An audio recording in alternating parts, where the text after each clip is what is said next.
हरिः ओम्।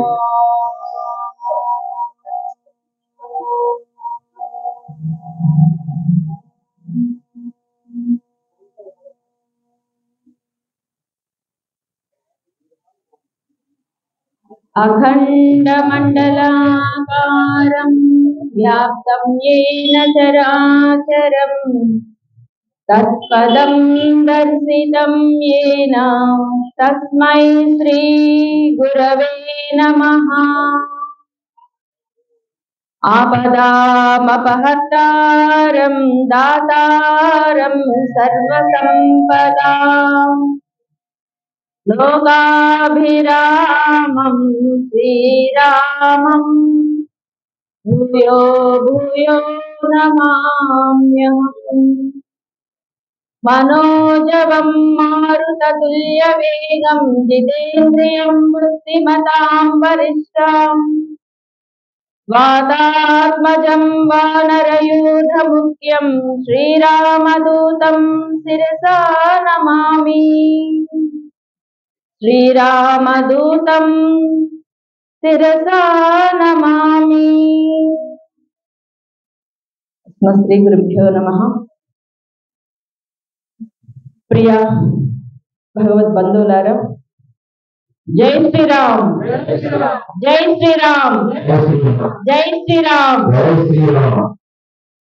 श्री कैवल्य पदंबु చేర్చుకునై చింతించెదన్ లోక రక్షైకారంభకు భక్త పాలన కళా సంరంభకున్ దానగోత్రేక స్తంభకు కేళీలోల విలస దృగ్జాల సంభూత నానా భవాండ కంజాతకు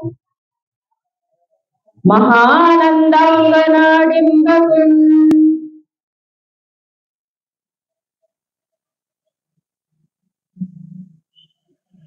ప్రతి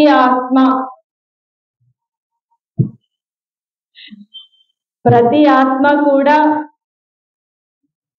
ఎవరి దగ్గరికి వెళ్ళాలి అనేది కొంచెం చెప్తూ ఉన్నారు. ఎవరి కోసం మనం ప్రార్థన చేయాలి? శ్రీ కైవల్య పదంబు చేరుటకనై చింతించదన్ లోక రక్షైకారంభకు. ఈ దేహి భగవంతుడు శ్రీ కైవల్యం వైకుంఠాన్ని పొందడానికి నేను ప్రార్థిస్తున్నాను. లోక రక్షైకారంభకు, ఏదైతే లోకాలను రక్షించేటువంటి నాయకుడు ఉన్నాడో ఆయనని నేను ప్రార్థిస్తూ ఉన్నాను. ఆయన ఎలాంటి వాడయ్యంట? కేళీలోల వెలుసు దృగ్జాల సంభూత నానా కంజాత భవాండ కుంభకు మహానందాంగనాడింబకు అని చెప్పి పోతన గారు శ్రీకృష్ణుని ఎంతో గొప్పగా వర్ణించారండి. ఈరోజు మనం చెప్పుకునేటువంటి ఆఖ్యానం ధ్రువోపాఖ్యానం. భక్తులలో అగ్రగణ్యుడైనటువంటి, విష్ణు భక్తులలో అగ్రగణ్యుడైనటువంటి ధ్రువుడి చరిత్ర చెప్పుకుంటూ ఉన్నాం. స్వామి కొంచెం మీరు ఇటు పక్కకు వస్తే నా మెడ ఇలా ఇలా లేకుండా ఉంటుంది. కొంచెం ఏమనుకోకుండా స్వాములు కొంచెం నాకు కనిపించేలా ఉన్నారు అనుకోండి, నా మెడని అటు ఇటు సాగదీయకుండా సరిపోతుంది. ఇక్కడ ఒక చిన్న కథని చెప్పుకున్నాం. ఎప్పట్లానే మనం చెప్పుకునేటువంటి లౌకిక పరమైనటువంటి చిన్న కథని తీసుకుంటే ఏదైతే భగవత్ తత్పరమైనటువంటి కథలు ఉన్నాయో వాటిలోకి వెళ్ళడానికి వీలవుతుంది. ఒక ఊరిలో ఒక ఆయన ఉన్నారు. ఊరన్నాక చాలా మంది ఉంటారు కదండి, అడగండి. మనం ఒక ఆయన గురించి చెప్పుకుంటున్నాం కాబట్టి ఒక ఆయన ఉన్నారు. ఆయన పరమ బద్ధకస్తుడు. ఎంత బద్ధకస్తుడు అంటే నాలానే చాలా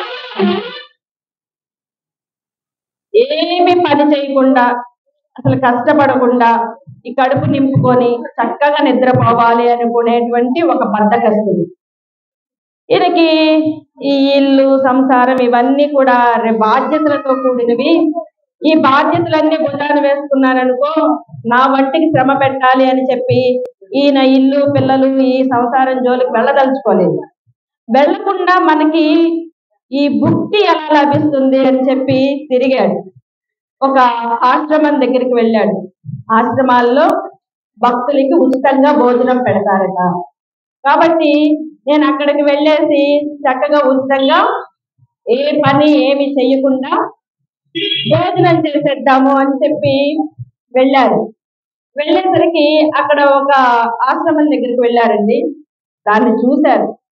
అది ఒక పర్ణశాలలా ఉంది. అక్కడ వస్తున్నటువంటి బయటికి లోపలికి తిరుగుతున్నటువంటి అక్కడ భక్తుల్ని గమనించారండి. ఈయన దేనికోసం వచ్చారు? భోజనం కోసం వచ్చారు కదా. సో ఆ బయటకు వచ్చే వాళ్ళని వెళ్ళే వాళ్ళని చూస్తూ ఉన్నారు. ఈ ఆశ్రమం లోపలికి వెళ్ళే వాళ్ళు, వచ్చేటువంటి వాళ్ళు, తిరిగేటువంటి వాళ్ళు కూడా కొంచెం గాలి వేస్తే పెద్ద గాలి వచ్చింది అనుకోండి, బస్ టికెట్ ట్రైన్ టికెట్ లేకుండా వేరే ఊరికి వెళ్ళేలాగా చక్కగా ఉన్నారన్నమాట. చాలా బలహీనంగా కనిపిస్తూ ఉన్నారు. అరే, ఈ ఆశ్రమంలో సరిగా 3 పూట్ల భోజనం పెట్టరనుకుంటాను, అందుకనే వీళ్ళంతా కూడా బాగా బక్క చిక్కిపోయి ఉన్నారు అనుకున్నాను. అంతే కదా, ఎవరైనా బాగా సన్నగున్న వాళ్ళని చూసారనుకోండి, వాళ్ళని వెంటనే అనేస్తాం, ఏమ్మా కొంచెం తినొచ్చు కదా, కొంచెం పెట్టచ్చు కదండి ఈ అమ్మాయికి అని అంటూ ఉంటారు. నాకు కూడా చాలా మంది చెప్తూ ఉంటారు, లేదు కొంచెం తినొచ్చు కదమ్మా, చెప్పడానికి నేను ఓపుకుంటాను కదా అని. అది కొందరు అదృష్టం, ఎంత తిన్నా కూడా ఇలానే ఉంటారు అంతే. అక్కడ ఆశ్రమం ఇది మనకు లాభం లేదు అనుకున్నాడు. పక్కన ఇంకొంచెం దూరం వెళ్ళాక అక్కడ ఇంకొక ఆశ్రమం కనిపించింది. దానిలో నుంచి చక్కగా సౌష్ఠవంగా బలంగా వస్తూ ఉన్నారు. వీళ్ళంతా బలంగా ఉన్నారు కాబట్టి ఈయన ఆహా, ఇక్కడ మంచి భోజనం లభిస్తుంది, మనకి ఇక్కడ ఏదో బాగున్నట్లుంది అని చెప్పి అక్కడ వెళ్ళి అక్కడ ముఖ్యమైనటువంటి పీఠానికి అధిపతి ఎవరున్నారో ఆ గురువు గారి దగ్గరికి వెళ్ళాను. స్వామి, నేను ఇక్కడ మంత్రం తీసుకుని ఇక్కడ ఉందామో అనుకుంటున్నాను, ఇక్కడే ఉంటాను, నాకు సంసారం పాడు గోలంతా ఏం లేదు, నేను ఇక్కడే ఉంటాను అన్నారు. సరే నాయన, దానికన్నా కావాల్సిందే ఉంది, భగవత్ సేవలో భగవంతుడి దగ్గరికి వచ్చి నామం చేసుకుంటాను అంటే మేమెవరు రావద్దనడానికి, మంచిగా వచ్చుండు అన్నారు. ఈయన జాయిన్ అయిన రోజే ఏకాదశి తిథి వచ్చిందండి.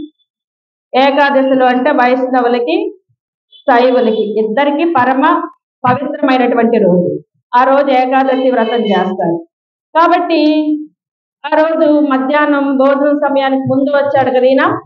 మధ్యాహ్నం భోజనం సమయానికి ఆ భోజనశాలకు వెళ్ళాడు. వెళ్ళేసరికి అక్కడ హారతి ఇచ్చి తులసి తీర్థం ఇచ్చి, తులసి దళాలు 2 ఇచ్చి తులసి తీర్థం ఇచ్చారండి. గోవిందా అన్నారు. ఏంటి ఈ 2 కుక్కల మంచినీళ్ళ, ఇప్పుడు నేను సరిపెట్టుకోవాల్సింది, అరే భగవంతుడా అనుకున్నాడు.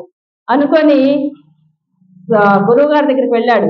ప్రధాన ఏదైతే ఉన్నారో ఆయన దగ్గరికి వెళ్ళారు. ప్రధాన దగ్గరికి వెళ్ళి, నా స్వామి, నా శరీరం చూసారా, నేను కొంచెం బలంగా ఉన్నాను, ఈ శరీరానికి ఆ గుప్పెడి నీళ్లు సరిపోవు, నేనైతే ఉపవాసాలు ఏమీ చెయ్యలేదు, ఉపవాసం చేశాననుకోండి కళ్ళు తిరిగిపోయి పడిపోయి నేను పరమపదానికి పోతేనో, కాబట్టి నాకు భోజనం కావాలి అన్నాడు. అరే బాబు, ఇక్కడ ఎవ్వరు కూడా భోజనం చెయ్యర్రా, ఈ రోజంతా ఉపవాస స్థితిలోనే ఉంటాం కాబట్టి భోజనం అనేది వంటశాలలోనే తయారు కాదు అని చెప్పారు. అలా ఏం లేదు, నాకు భోజనం కావలసిందే అన్నాడు. సరే, ఇప్పుడు వంటశాలలో అయితే నియమం ప్రకారం వంట చేయరు కాబట్టి నీకు కావలసినటువంటి భోజన పదార్థాలు ఇస్తాను, వెళ్ళి వంట చేసుకో అని చెప్పి ఈయనకి చక్కగా ఆ వంటకు కావలసినటువంటి సామాన్ ఇచ్చారండి. వెళ్ళేటప్పుడు గురువు గారు ఏం చెప్పారయ్యా అంటే, నాయన, నువ్వు భోజనం చేసే ముందు మీరు గదిలో భగవంతుడి యొక్క చిత్రపటం ఉంటుంది, భగవంతుడికి నివేదించి భగవంతుడిని పిలిచి ఆయనకి పెట్టిన తర్వాత నువ్వు తిను అన్నారండి. అమాయకత్వం చెప్తున్నాను, పిల్లలు ఎంత అమాయకంగా ఉంటారో అంత అమాయకంగా ఉన్నాడు ఈయన. ఏ విధమైనటువంటి మలినం లేదు. ఈయన చక్కగా తీసుకువెళ్ళాడు, రూమ్లో పెట్టుకున్నాడు, వండుకుని ఒక మనిషికి సరిపోయేంత వండాడు. వండిన తర్వాత అక్కడ వెళ్ళేసరికి ఆ గదిలో ఏముంది, రామచంద్ర స్వామి పట్టాభిషేకం ఉండేటువంటి చిత్రపటం ఉంది. అది చూపించాడు. రామచంద్ర ఆరగించవయ్యా అన్నాడు. అనేసరికి ఈయన ఎప్పుడైతే రామచంద్ర ఆరగించవయ్యా అన్నారో రామచంద్రుడు వచ్చారు. నిజంగా వచ్చారు. వచ్చి కూర్చున్నారు. ఈయన ఒక్కరికే వంట చేశాడు. తను ఒక్కడే వండుకున్నాడు. రామచంద్ర స్వామిని పిలిచాడు కాబట్టి రామచంద్ర స్వామి వచ్చారు. వచ్చిన తర్వాత వెంటనే ఈయన ఆ భోజనాన్ని స్వామికి నివేదన చేశారు. ఆయన తిని వెళ్ళిపోయారు. ఆహా, బాగుంది నీ వంట అని చెప్పి వెళ్ళిపోయారు. నెక్స్ట్ డే ఈయన వెళ్ళి మరలా వచ్చిందండి. మళ్ళీ వెళ్ళి ఏకాదశికి మళ్ళీ అడిగారు. అడిగితే ఆయన ఏం చేశారు, ఒక్కరికి ఇస్తూ ఉంటే ఒక్కరికి కాదు నాకు ఇద్దరికి కావాలి, సరిపోవట్లేదు అన్నాడు. అన్న తర్వాత సరే అని చెప్పి మనిషిని ఇలా అలా చూసి ఇద్దరికి ఇచ్చాడు. ఈయన వచ్చి మరలా వంట సిద్ధం చేశారు. రామచంద్ర స్వామి చిత్రపటాన్ని చూసి స్వామి ఆరగించండి అన్నాడు. ఈసారి రామచంద్ర స్వామికి వంట నచ్చింది కదా, సీతమ్మని తీసుకుని వచ్చారు. ఇద్దరికి వండిన వంట అయిపోయింది. అరే ఈ రోజు కూడా పస్తే, అనుకోకుండా ఆ ఏకాదశి పస్తే, ఈ ఏకాదశి పస్తే. మరలా మూడో ఏకాదశి వచ్చింది. వెళ్ళాడు, ముగ్గురికి అడిగాడు. ఆ ఇచ్చే ఆయన యగాదిగా చూస్తున్నాడు. అయినా తెచ్చుకున్నాడు పాపం. తెచ్చుకొని చక్కగా మరలా వంట సిద్ధం చేశాడు, పెట్టాడు. పెట్టేసరికి ఈసారి భరత శత్రుఘ్న లక్ష్మణ ఏదైతే మన పవనసుత హనుమాన్ ఉన్నారు, వీళ్ళ సమేతంగా అందరూ వచ్చేసారు. సీత, రామచంద్రులు, భరత లక్ష్మణులు, శత్రుఘ్నుడు, అలానే పవనసుత హనుమాన్ వచ్చారు. అందరికీ భోజనం పెట్టేసరికి ఈయనకేం లేదు. దేవుడా ఏంటిది, ప్రతిసారి నేను తెచ్చుకోవడం, ఎవరో ఒకరు ఎక్కువ వచ్చి నా భోజనం తినేయడం జరుగుతుంది అనుకుని మరలా ఏకాదశికి చూశాడు. వెళ్ళాడు. ఇదంతా లాభం లేదు అనుకుని పెద్ద పెద్ద గోతాలు తీసుకువెళ్ళాడండి. పెద్ద పెద్ద సంచులు తీసుకువెళ్ళాడు. అయ్యా, మీరిచ్చేటువంటి ద్రవ్యాలతోటి నా నోట్లో ఒక ముద్ద కూడా పోవట్లేదు, మొత్తం వాళ్ళే తినేస్తున్నారు. వాళ్ళే అంటే ఎవరో అనుకున్నారు వీళ్ళు, కాబట్టి నాకు కొంచెం ఎక్కువ కావాలి అని అడిగాడు. సర్లే అని చెప్పి ఇచ్చేసి, అసలు వీడేం చేస్తున్నాడు, ఒక్క మనిషికి కావలసినంత ఆహారం ఇస్తూ ఉంటే ఈయన ప్రతిసారి నేను తినలేదు, ఇంకా కావాలని వస్తూ ఉన్నాడు కదా, ఈయనేం చేస్తున్నారో చూద్దాము అని చెప్పి వీళ్ళు అనుకున్నారు. అనుకునేసరికి ఈయన బాగా బస్తాల నిండా తీసుకుని వచ్చాడు కదా, లోపల గదిలో వేశాడు. వేసి ఆ చిత్ర పటానికి చూసి దండం పెట్టాడు. నాయన రామచంద్ర స్వామి, మీ అందరికీ వండి పెట్టే ఓపిక నాకు లేదు. మీరు ఒకరిని పిలిస్తే నలుగురు వస్తున్నారు, నలుగురిని పిలిస్తే 10 మంది వస్తున్నారు. మీకు కావలసిన వంటేదో మీరు చేసుకుని నాకింత ముద్ద పడేస్తే నేను తిరిగి పడుకుంటాను. ఇవిగో సరుకులు అని చెప్పి అక్కడ పెట్టేశాడు. పెట్టేసరికి చక్కగా ఆ పట్టాభిషేకం చిత్రంలో ఎవరైతే ఉన్నారో అయోధ్యపుర ప్రజలు మొత్తం, ఈ సుగ్రీవుడు వీళ్ళందరితో సహా అందరూ వచ్చేసారండి. ఆ ఆవరణ అంతా కోలాహలంగా మారిపోయింది. చక్కగా సీతమ్మ తల్లి వంట చేస్తూ ఉంది. అమ్మ పాకశాస్త్రంలో నిపుణురాలు. అమ్మ వంట చేస్తూ ఉంది. ఇక కూరగాయలు కోసేవాళ్ళు కూరగాయలు కోస్తున్నారు, మంచినీళ్ళు అందించే వాళ్ళు మంచినీళ్ళు అందిస్తున్నారు. ఎంత పండగ కోలాహలంగా, చాలా ఏదైతే రామచంద్ర స్వామి పట్టాభిషేకం జరిగినప్పుడు ఉత్సాహంగా ఉందో అక్కడ అలా ఉందన్నమాట. ఈయన పాటికి ఈయన ఒక చిన్న రాయిని తల కింద పెట్టుకొని పడుకొని చూస్తూ ఉన్నాడు. ఇదంతా ఈయన కళ్ళకు మాత్రమే కనిపిస్తుంది, మరెవరికి కనిపించదు. ఈ ఏదైతే వీళ్ళు ఉన్నారో ఆశ్రమ ఆచార్యులు వాళ్ళు వచ్చారు. ఇది ఏం చేస్తున్నాడు, ఇన్ని సరుకులు తీసుకువెళ్ళాడు అని చెప్పి వచ్చి చూశారు. వీడు చక్కగా తల కింద తలగడ పెట్టుకొని నిద్రపోతూ ఉన్నాడు. లేపారు. ఏం చేస్తున్నావు అంటే, అదిగో మీకు కనిపించట్లా, ఎంతమంది వచ్చారో చూడండి. ఏదైతే అయోధ్యలో ఉన్నటువంటి జనం ఉన్నారో వాళ్ళంతా నేను పిలవకుండానే వచ్చేసారు స్వామి, వాళ్ళే వండుకుంటున్నారు, మనకు ముద్ద పెడతారు, తిందాం, మీరు కూడా కూర్చోండి అన్నారు. ఆ ఏదైతే పీఠాధిపతి అక్కడ ఉన్నటువంటి గురువు గారు ఉన్నారో ఆశ్చర్యపోయారట. ఆయన యొక్క అమాయకత్వానికి, ఆ పరమ భక్తికి అక్కడ నిజంగానే వంట జరిగిపోతుంది. వీళ్ళు దృశ్యంగా వ్యక్తులను చూడకపోయినప్పటికీ అక్కడ వంట అనేది జరుగుతూ ఉంది.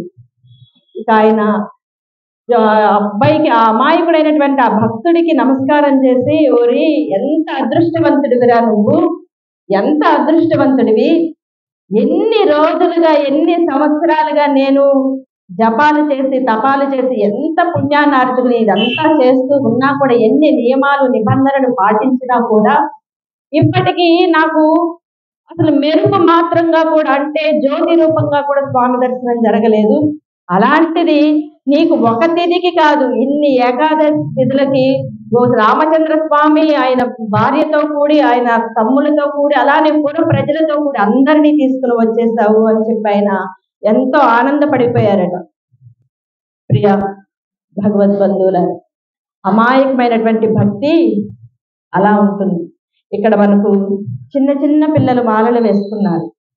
చక్కగా వారికి ఏం తెలియదు. ఇక్కడ ఉన్నారు కొంతమంది స్వాములు, వాళ్ళ నాన్నగారు వేసుకుని ఉంటారు, వాళ్ళ మామయ్యలు వేసుకుని ఉంటారు. సో వాళ్ళతో పాటు వీళ్ళకి వేశారు.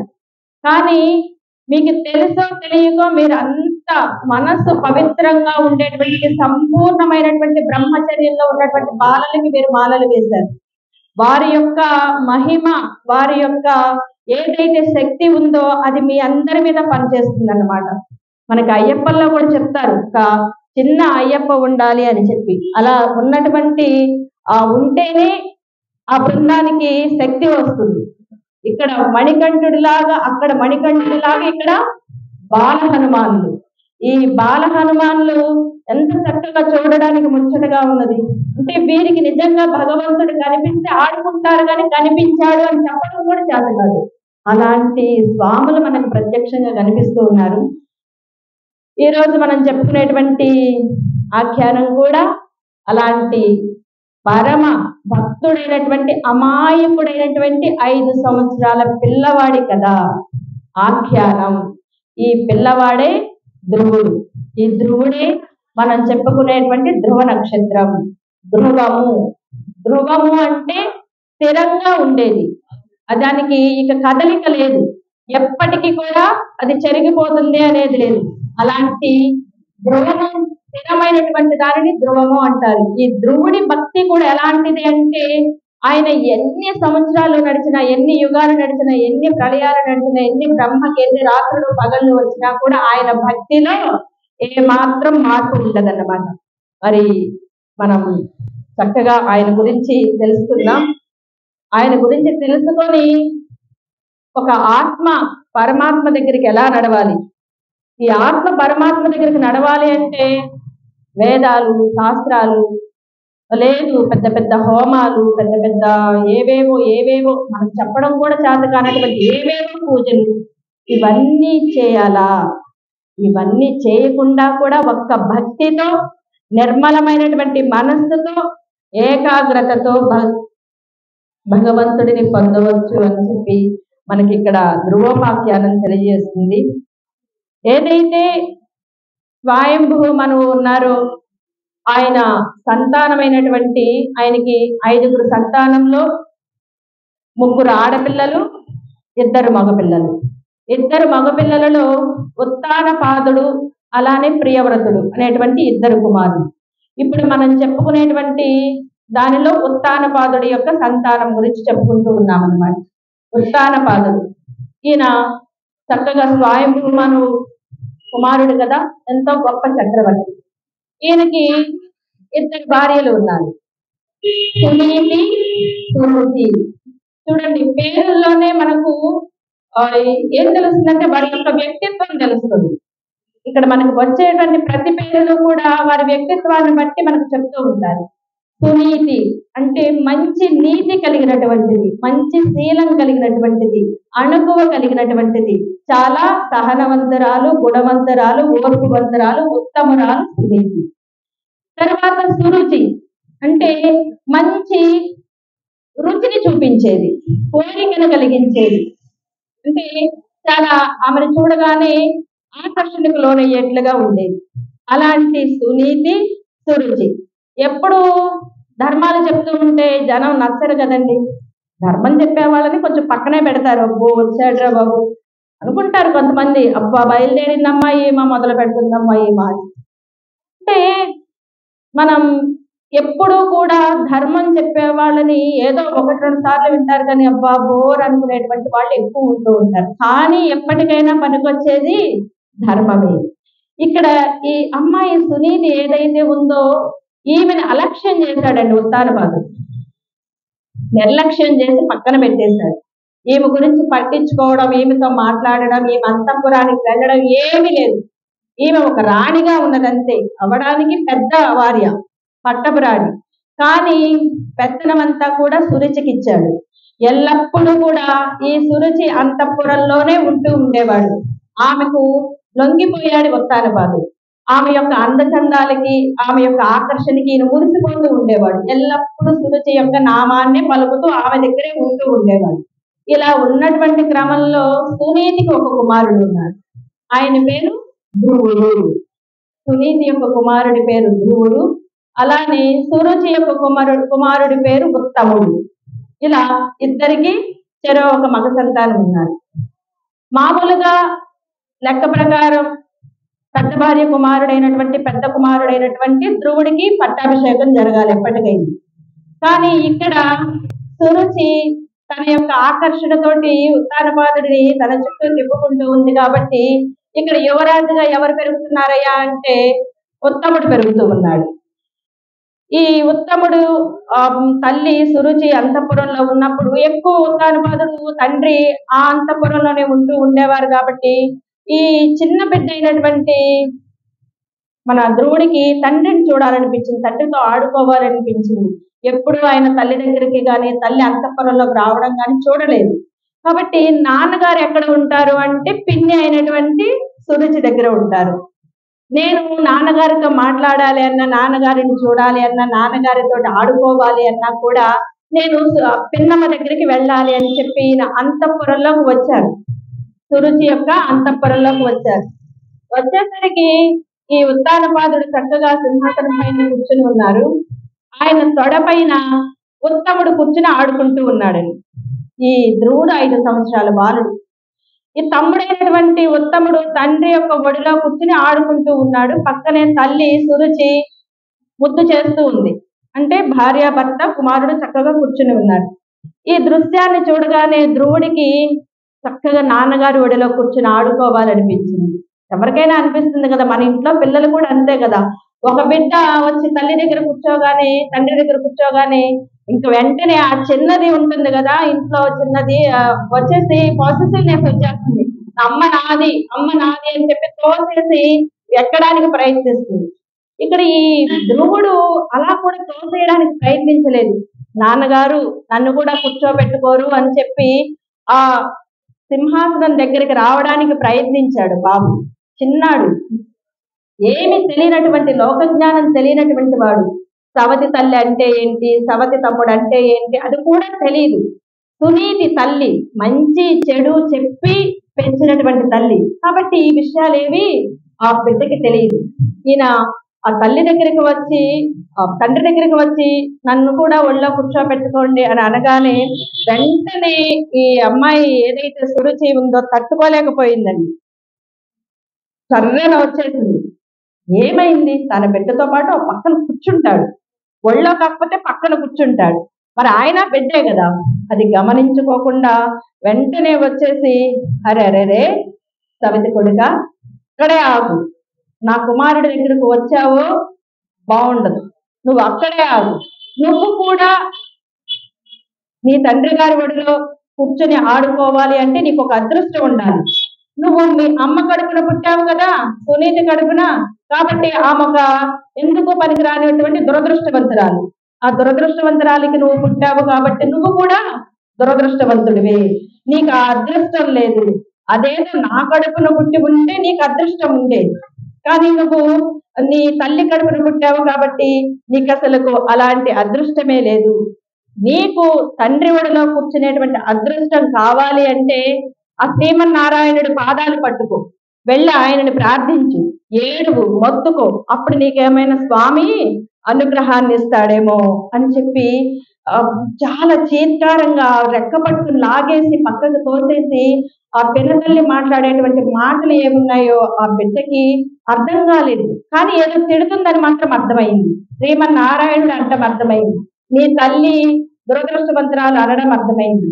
ఏడుస్తూ ఉన్నాడు, దుఃఖాన్ని ఆపుకోలేకపోతున్నాడు. చిన్న బిడ్డ ఏడుస్తూ తండ్రి వంక చూస్తూ ఉన్నాడు. తండ్రి ఏమీ మాట్లాడట్లేదు. ఎప్పుడైతే అంటే ఆయన ఒక మాట చెప్పొచ్చు, మై ఊరుకో, వాడు నా బిడ్డే కదా, వాడిని కూడా రానివ్వు అని చెప్పి ఒక మాట చెప్తే ఈమె ఎక్కువ మాట్లాడడానికి ఆస్కారం ఉండదు. కానీ ఆయన ఏమి మాట్లాడకుండా నెమ్మకు నీరెత్తినట్లుగా కూర్చుండిపోయాడు. ఈ బిడ్డ ఎప్పుడైతే ఇంకా కదలకుండా అక్కడే ఉన్నాడో ఈ సురుచి ఇంకా పెద్ద పెద్దగా రంకెలు వేయడం మొదలుపెట్టింది. ఓరి దురదృష్టవంతుడా, నువ్వు ఇంకా ఇక్కడే ఉన్నావా? సిగ్గు, లజ్జ, అభిమానం, పౌరుషం అలాంటి పదాలు ఏవి నీకు లేవా? ఉండే ఉండవులే. మీ అమ్మ కూడా అంతే. ఎంత అనాదరించినా కూడా ఈ అంతఃపురాన్ని వదిలి బయటికి పోవట్లేదు, ఈ రాజ్యాన్ని వదిలి బయటికి పోవట్లేదు. కాబట్టి నువ్వు కూడా ఆ తల్లికి కన్నా బిడ్డవే, కాబట్టి నీకు కూడా అలాంటి స్థితే ఉండి ఉంటుంది అని చెప్పి అసలు చాలా దారుణమైనటువంటి మాటలు మాట్లాడుతూ ఉంది తల్లి, ఆ చిన్న తల్లి అయినటువంటి సురుచి. ఈ రంకెలు వేయడం ఇదంతా అక్కడ ఉన్నటువంటి దాసదాసి జనం చూశారు. ఈమె పెద్ద పెద్దగా కేకలు పెట్టడం చూశారు. అందరూ చూస్తూ ఆశ్చర్యపోయారు. ఎంత ఘోరం చూడండి. ఒక చిన్న బిడ్డ తండ్రి దగ్గరికి వస్తే ఆ తండ్రి దగ్గరికి కూడా రానివ్వకుండా లాగేస్తుంది రాక్షసి. మహారాజు గారి ముఖం చూసి ఈమె యొక్క దౌర్జన్యాలు, దుర్మార్గం అంతా మనం భరించవలసి వస్తుంది. లెక్కకి పెద్ద కుమారుడైనటువంటి ఈ ధ్రువుడిని ఆయన అంత అనాదరిస్తూ ఉన్నారు. ఆ ఏదైతే సురుచికి లొంగిపోయి ఆయన అనాదరిస్తూ ఉన్నారు అని చెప్పి అక్కడ ఉన్నటువంటి ఆ దాసదాసి జనానికి ఒక లీడర్ ఉంటుంది కదా, ఆమె వెంటనే వచ్చి అమ్మాయి మీ పనులు చూసుకోండి, మీరు ఇక్కడ అంతా ఇలాగ చూస్తూ ఉంటే ఎవరైనా చూసి ఏమనుకుంటారు, ఎవరికైనా చెప్తారు, మీ పనులు చేసుకోండి అని చెప్పి వాళ్ళని పంపించేసి ఈ ఏదైతే ఈ అమ్మాయి ఉందో ఈ దాసి వెళ్ళి సునీతికి చెప్పిందండి. అమ్మా, నీ బిడ్డ అలా వెళ్ళాడు వాళ్ళ నాన్నగారి బడిలో కూర్చోవడానికి, నీ సవతి ఏదైతే ఉన్నదో ఆమె చీత్కరించి బిడ్డని గాయపరిచేలాగా మాట్లాడింది అని చెప్పి. ఇదంతా విన్నది సునీతి, బాధపడింది, ఏం చెప్పాలో తెలియలేదు. సరే అన్నది. ఇంతలోకి ఏడ్చుకుంటూ ధ్రువుడు అమ్మ దగ్గరికి వచ్చాడు. ఏడ్చుకుంటూ నుంచున్నాడు. ఏంటి నానా అన్నది. దగ్గరికి రా అన్నది. వెంటనే దగ్గరకు వచ్చి తల్లిని కౌగులించుకొని కళ్ళ వెంబడి ఇక ఎక్కి ఎక్కి ఏడుస్తున్నాడు. మాట కూడా రావట్లేదు. అంటే బాగా వెక్కి వెక్కి పడేటప్పుడు మాట మాట్లాడలేదు కదా పిల్లలు. ఈ తల్లి దగ్గర ఎక్కి వెక్కి ఏడుస్తూ ఉన్నాడు. ఆ ఏడుస్తున్నటువంటి బిడ్డ తలపైన నిమురుతూ ఆ బొగ్గలు అవి తుడుస్తూ ఆ కన్నీరు తుడుస్తూ తల్లి ఓదారుస్తూ ఉంది. నువ్వు ఇలా ఏడుస్తూ ఉంటే నేను నీకేం చెప్పగలను? నువ్వు ఏడుపు ఆపేసి అసలు నీ ఏడుపుకి కారణం నాకు చెప్తే దానిని బట్టి నేనేం చెయ్యాలో నువ్వేం చెయ్యాలో చెప్తాను అన్నది. అంటే ఇక్కడ మనకు చాలా బాగా తెలియచేస్తారండి. ఇంట్లో తల్లి పెంపకం ఎలా ఉంటే బిడ్డ అలా పెరుగుతాడు. తల్లి పెంచే దాన్ని బట్టే బిడ్డ భవిష్యత్తు ఉంటుంది. మన యొక్క సాంప్రదాయాలు కానివ్వండి, ఆచారాలు కానివ్వండి, పండగలు కానివ్వండి, ఈ దీక్షలు కానివ్వండి, వీటన్నిటినీ గురించి తండ్రి ఏదో ఒక పనిలో ఒత్తిడిలో బిజీలో ఉంటారు కాబట్టి తండ్రికి చెప్పేటువంటి ఖాళీ ఉండదు. తండ్రి పని కూడా కాదది, తల్లి పని. ఇంట్లో ఎల్లప్పుడూ బిడ్డని తన చుట్టూ తిప్పుకుంటూ ఉంటుంది కాబట్టి తల్లి నేర్పాల్సినటువంటి విద్య ఇదంతా కూడా. ఇక్కడ సునీతి చెప్తూ ఉంది, నువ్వు ఆ కళ్ళు తుడుచుకొని ఏం జరిగిందో చెప్పు నానా అని చెప్పి. ఎప్పుడైతే ఆ తల్లి అలా బుజ్జగిస్తూ అడిగిందో ఈయన కొంచెం శాంతించాడు, ఏడుపు ఆపేశాడు. ఆపేయగానే తల్లి చెప్పింది, నాయనా నాకు అంతా తెలిసింది, విషయం అంతా కూడా తెలిసింది, నువ్వు ఏడవాల్సిన పనేం లేదు. నీ పినతల్లి ఏదైతే ఉందో ఆమె తెలిసి చెప్పినా తెలియక చెప్పినా చాలా మంచి విషయం చెప్పింది తండ్రి. ప్రతి జీవికి తండ్రి ఆ శ్రీమన్నారాయణుడే. నీ పినతల్లి ఏం చెప్పింది? నువ్వు అదృష్టవంతుడివి అవ్వాలి అంటే శ్రీమన్నారాయణుడి పాదాలు పట్టుకో, ఆ దామోదరుడిని ఆశ్రయించు అని చెప్పింది. అంటే మంచిగా చెప్పనివ్వండి, కోపంగా చెప్పనివ్వండి, మంచి విషయం చెప్పింది ఇక్కడ సురుచి. తల్లి సునీతి అదే చెప్తూ ఉంది, మీ పినతల్లి నీకు చాలా మంచి విషయాన్ని చెప్పింది. మనలాంటి దురదృష్టవంతులకి ఆ శ్రీమన్నారాయణుడే దిక్కు. కాబట్టి నువ్వు కళ్ళు తుడుచుకొని నువ్వు ముందు శాంతపడు. ఆ శ్రీ మహావిష్ణువుని మనం ధ్యానిస్తే, ఆ మహావిష్ణువుని మనం ఏదైతే సేవిస్తే ఆయన మనకు అంతా మంచే చేస్తారు. మీ తాతగారైనటువంటి మనువు కూడా తన యొక్క ఆత్మని స్థిరంగా ఆ పరమాత్మ యొక్క పాదాల పైన పెట్టి ఆయన మోక్ష పదవిని పొందారు. అంతేకాదు సిరులనిచ్చేటువంటి శ్రీ మహాలక్ష్మి ఇంతమంది మాకు మహాలక్ష్మి కావాలి, లక్ష్మి మా ఇంటికి రావాలి, లక్ష్మి మా ఇంటికి రావాలని ఎన్నో పూజలు, హోమాలు, యజ్ఞాలు, వ్రతాలు చేస్తూ ఉంటే ఆ తల్లి మాత్రం నిరంతరం కూడా నాకు శ్రీహరి వక్షస్థలం అక్కడ ఉన్నటువంటి ఆ నివాసం చాలు అని చెప్పి ఆ నివాసం కోసం ఆయన వరకు ధ్యానం చేస్తూ చేస్తూ ఆమె ఆయన యొక్క వక్షస్థలాన్ని చేరింది. కాబట్టి మన అందరికీ దిక్కు శ్రీమన్నారాయణుడు, నువ్వు చక్కగా ఆ శ్రీమన్నారాయణుడిని సేవించు అన్నది. వెంటనే ఈ బిడ్డ అడిగాడండి. తల్లి చెప్పడము అలానే చెప్పింది. చిన్న పిల్లాడు ఏదో ఒకటి చెప్పచ్చు, అదే ఏముంది మీ పిన్ని అలానే అంటుందో, లేకపోతే మీ పిన్నికి గర్వం ఎక్కువను, ఏదో ఒకటి చెప్పచ్చు.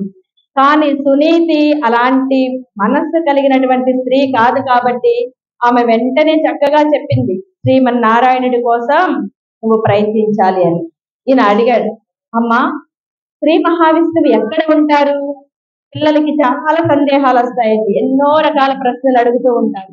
వాళ్ళు అడిగేటువంటి ప్రశ్నలకి మనం సమాధానం చెప్పాలి అంటే ముందుగా మనం నేర్చుకోవాలి. మనం నేర్చుకుంటేనే ఆ బిడ్డ అడిగేటువంటి ప్రశ్నకి సమాధానం చెప్పగలుగుతాం. ఈయన అమ్మ శ్రీ మహావిష్ణువు ఎక్కడ ఉంటారు అని అడిగి, నాయన ఎక్కడ ఉంటాడు అంటే ఆ తల్లికి చక్కగా నవ్వు వచ్చింది, ఆ బొగ్గలు ముద్దాడి ఆయన శ్రీ మహావిష్ణువు ఎక్కడ ఉంటాడు అంటే ఎక్కడ అని చెప్పగలం, అక్కడ ఇక్కడ అని ఏం లేదు, ఎక్కడ కావాలన్నా వెతుక్కో, ఆయన నారాయణుడు. ఆ నారాయణుడు కాబట్టి నారములు అన్నిటి యందు వ్యాపించి ఉన్నవాడు శ్రీమన్నారాయణుడు. కాబట్టి ఆయనని నువ్వు అక్కడ ఇక్కడ అని ఏం అక్కర్లేదు, ఎక్కడ కావాలంటే అక్కడ ఉంటారు. ఆయనని నువ్వు చక్కగా ధ్యానించడంలోనే ఉంటుంది, నీ ఆత్మని నిశ్చలం చేసుకోవడంలోనే ఉంటుంది ఆయన దర్శనం అని చెప్పింది. మరి గుర్తుపట్టాలంటే ఎలా? ఒకవేళ నాకు కనిపిస్తాడు, మరి ఎలా ఉంటాడు అని అడిగాడు. అంటే ఈయన తపస్సు చేసేశారు, ఈయనకి కనిపించేశారు, మరి ఎలా ఉంటాడు నేను గుర్తుపట్టాలి కదా అన్నట్లుగా, ఎలా ఉంటారు నువ్వు ఎలా కావాలనుకుంటే అలా కనిపిస్తాడమ్మా, నువ్వు ఎలా చూడాలి అనుకుంటే అలా కనిపిస్తాడు. నువ్వు చతుర్భుజుడుగా చూడాలి అనుకుంటున్నావా, ఒక మూర్తిగా చూడాలి అనుకుంటున్నావా, నీకు అలా మూర్తిగానే కనిపిస్తాడు. లేదు నువ్వు ఏదైనా ఒక వృక్షంగా దర్శనం ఇమ్మని అడుగుతావా, వృక్షంగానూ కనిపిస్తాడు. నువ్వు ఒక అర్చారూపంగా అడిగినా కనిపిస్తాడు. ఎలా కావాలనుకుంటే అలా నీ మనస్సులో నువ్వు స్వామిని ఎలా అయితే ఊహించుకుంటావో, ఒక తేజ రూపంలో ఊహించుకుంటావో తేజస్సుగా కనిపిస్తాడు, ఒక మానుష్య రూపంలో ఊహించుకుంటావా మనిషిగా కనిపిస్తాడు, ఒక వృక్ష రూపంలో చూస్తావా వృక్షంగా కనిపిస్తాడు. నువ్వు ఎలా కావాలంటే అలా కనిపిస్తాడు. ఆయన ఏ రూపాన్నైనా చూపించగలిగినటువంటి వాడు. మరి ఏది కావాలంటే అది ఇస్తాడా అమ్మా, నాకు ఇప్పుడు నేను కోరిన కోరిక తీరుస్తాడా అని అడుగుతున్నాడు. అరే ఎందుకు తీర్చడు తండ్రి, అందున చిన్న పిల్లలంటే ఆయనకి చాలా ప్రేమ, ఎంతో ఇష్టం. కాబట్టి నారదుడంతటి వాడు చిన్న పిల్లాడిగానే కదా మరి ఆత్మతత్వాన్ని తెలుసుకొని అంత గొప్ప పదవిని పొందాడు. కాబట్టి నీలాంటి చిన్న పిల్లలంటే ఆయనకి ఇష్టం, నువ్వేది అడిగితే అది ఇస్తాడు, నీకు అలాంటి సందేహం ఏం అక్కర్లేదమ్మా, నువ్వేది కావాలంటే అది ఇస్తాడు అని. ఓ అలానా, అయితే నేను కూడా శ్రీమన్నారాయణుడి కోసం తపస్సు చేస్తాను బిడ్డ చెప్పేశాడు. తల్లి వెంటనే సరే అంది. చిన్నాడివి ఎందుకు అలా ఏం చెప్పలేదు. సరే నాయన నువ్వు వెళ్ళు, శ్రీమన్నారాయణుడిని వెతుకు, ధ్యానించు, పట్టుకో, నీకు కావలసింది నువ్వు పొందు అని చెప్పి తల్లి ఆశీర్వదించింది. తల్లి ఆశీర్వాదాన్ని పొందాడండి ఆ బిడ్డ. తండ్రి దగ్గర అవమానపడ్డాడు, బెంగపడ్డాడు, దుఃఖించాడు, తల్లి దగ్గరకు వచ్చి ఓదార్పును పొందాడు, ఏం చేయాలో తెలుసుకున్నాడు. ఆ తెలుసుకున్నటువంటి ఆయన తల్లి అనుమతి పొందాడు. తల్లి అనుమతి పొందిన వెంటనే వడివడిగా ఆ పట్టణాన్ని వదిలేసి పొలిమేరలు దాటి వెళ్ళిపోయాడు. ఆ వెళ్ళిపోతున్నటువంటి ఆ చిన్న బిడ్డ దగ్గరికి చక్కగా వచ్చేసారు. బాలక అని పిలిచారు. ఎవరు అని చూశాడు ఈయన. చక్కగా నారచీరలు కట్టుకుని ఉన్నాడు ఈయన, తులసి మాలలు వేసుకుని ఉన్నాడు, పైన కొప్పు కట్టుకుని ఉన్నాడు, చేతిలో వీణ ఉంది, అది చక్కగా సుస్వరంగా నారాయణ మంత్రాన్ని చేస్తూ ఉంది. ఎవరు మీరు అని అడిగాడు. అడగగానే నన్ను నారదుడు అంటారులే అన్నాడు.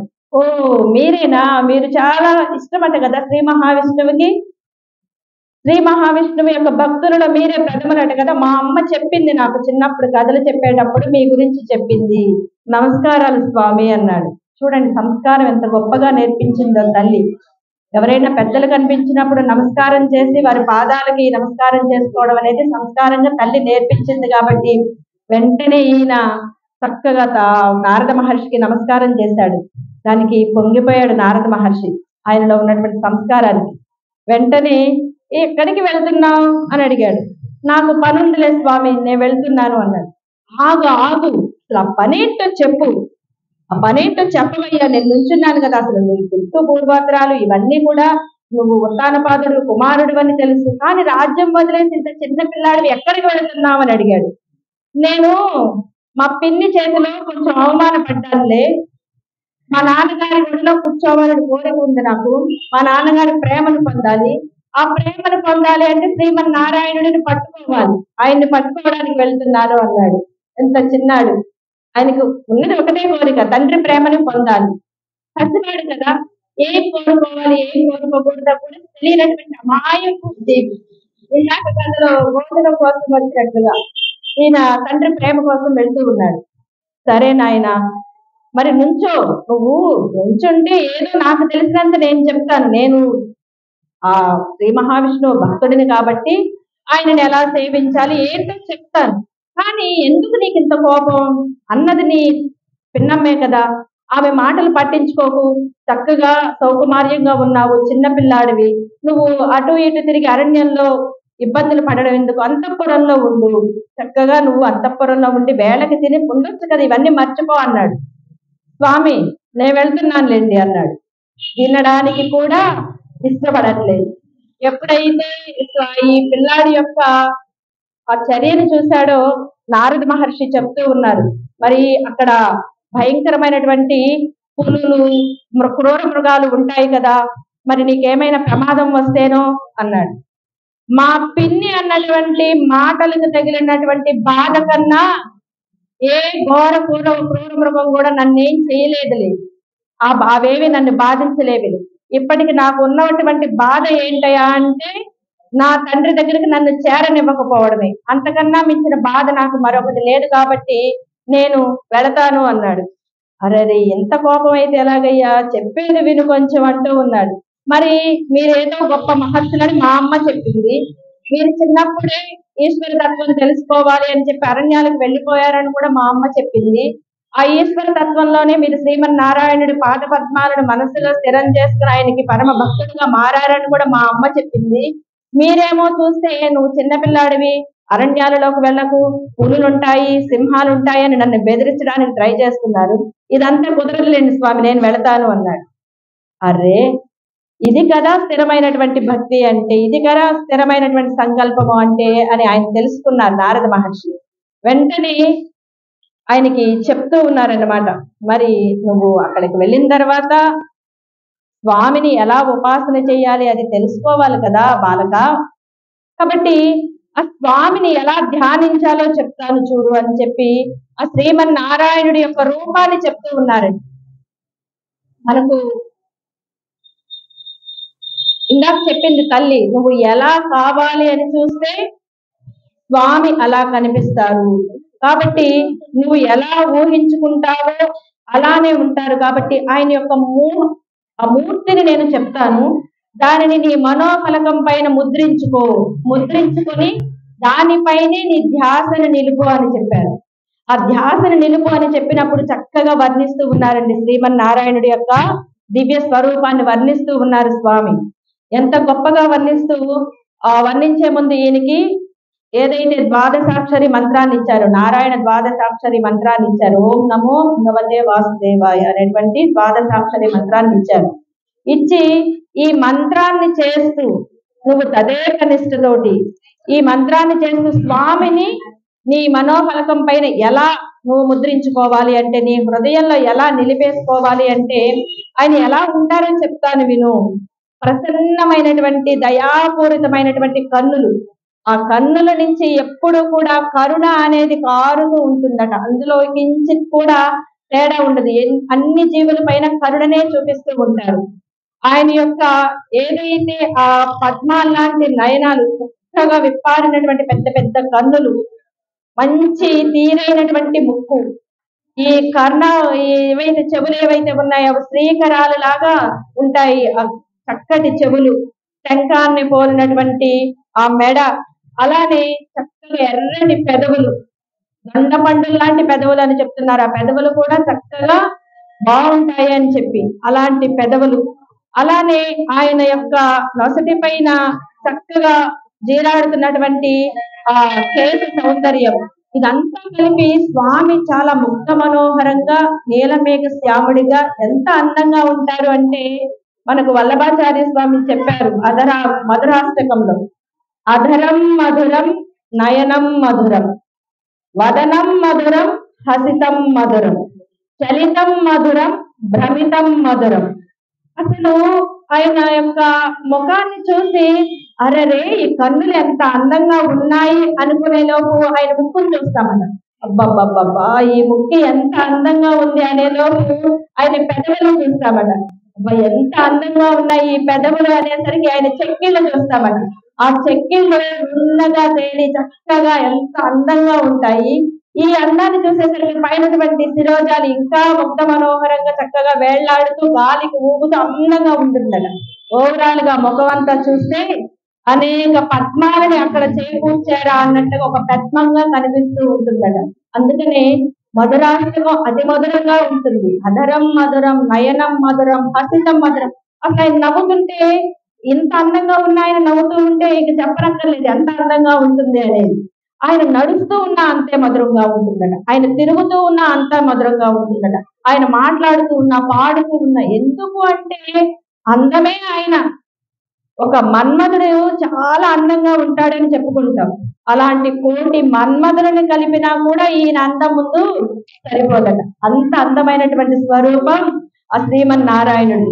అలాంటి అందమైనటువంటి స్వరూపాన్ని నీ మనోఫలకం పైన ముద్రించుకొని ఈ నారాయణ ఏదైతే ద్వాదశాక్షరి మంత్రం ఉందో దీనిని నువ్వు త్రిసంధ్యలోను చక్కగా సంధ్యవార్చుకొని దీనిని చేస్తూ ఉండు అని చెప్పి, మరి ఇది చేయడానికి కావలసినటువంటి ప్రదేశం నువ్వు అక్కడ ఇక్కడ చేస్తే నీ మనసు స్థిరం కాకపోవచ్చు. కాబట్టి ఏదైతే యమునా నది ఒడ్డున ఉన్నటువంటి మధువనము అనేది ఒకటి ఉంది. ఇక్కడ మునులు మహర్షులు ఏదైతే ఆత్మతత్వం కావాలి అనుకునే వారు ఉంటారు, ఇక్కడ తపస్సును ఆచరిస్తారు.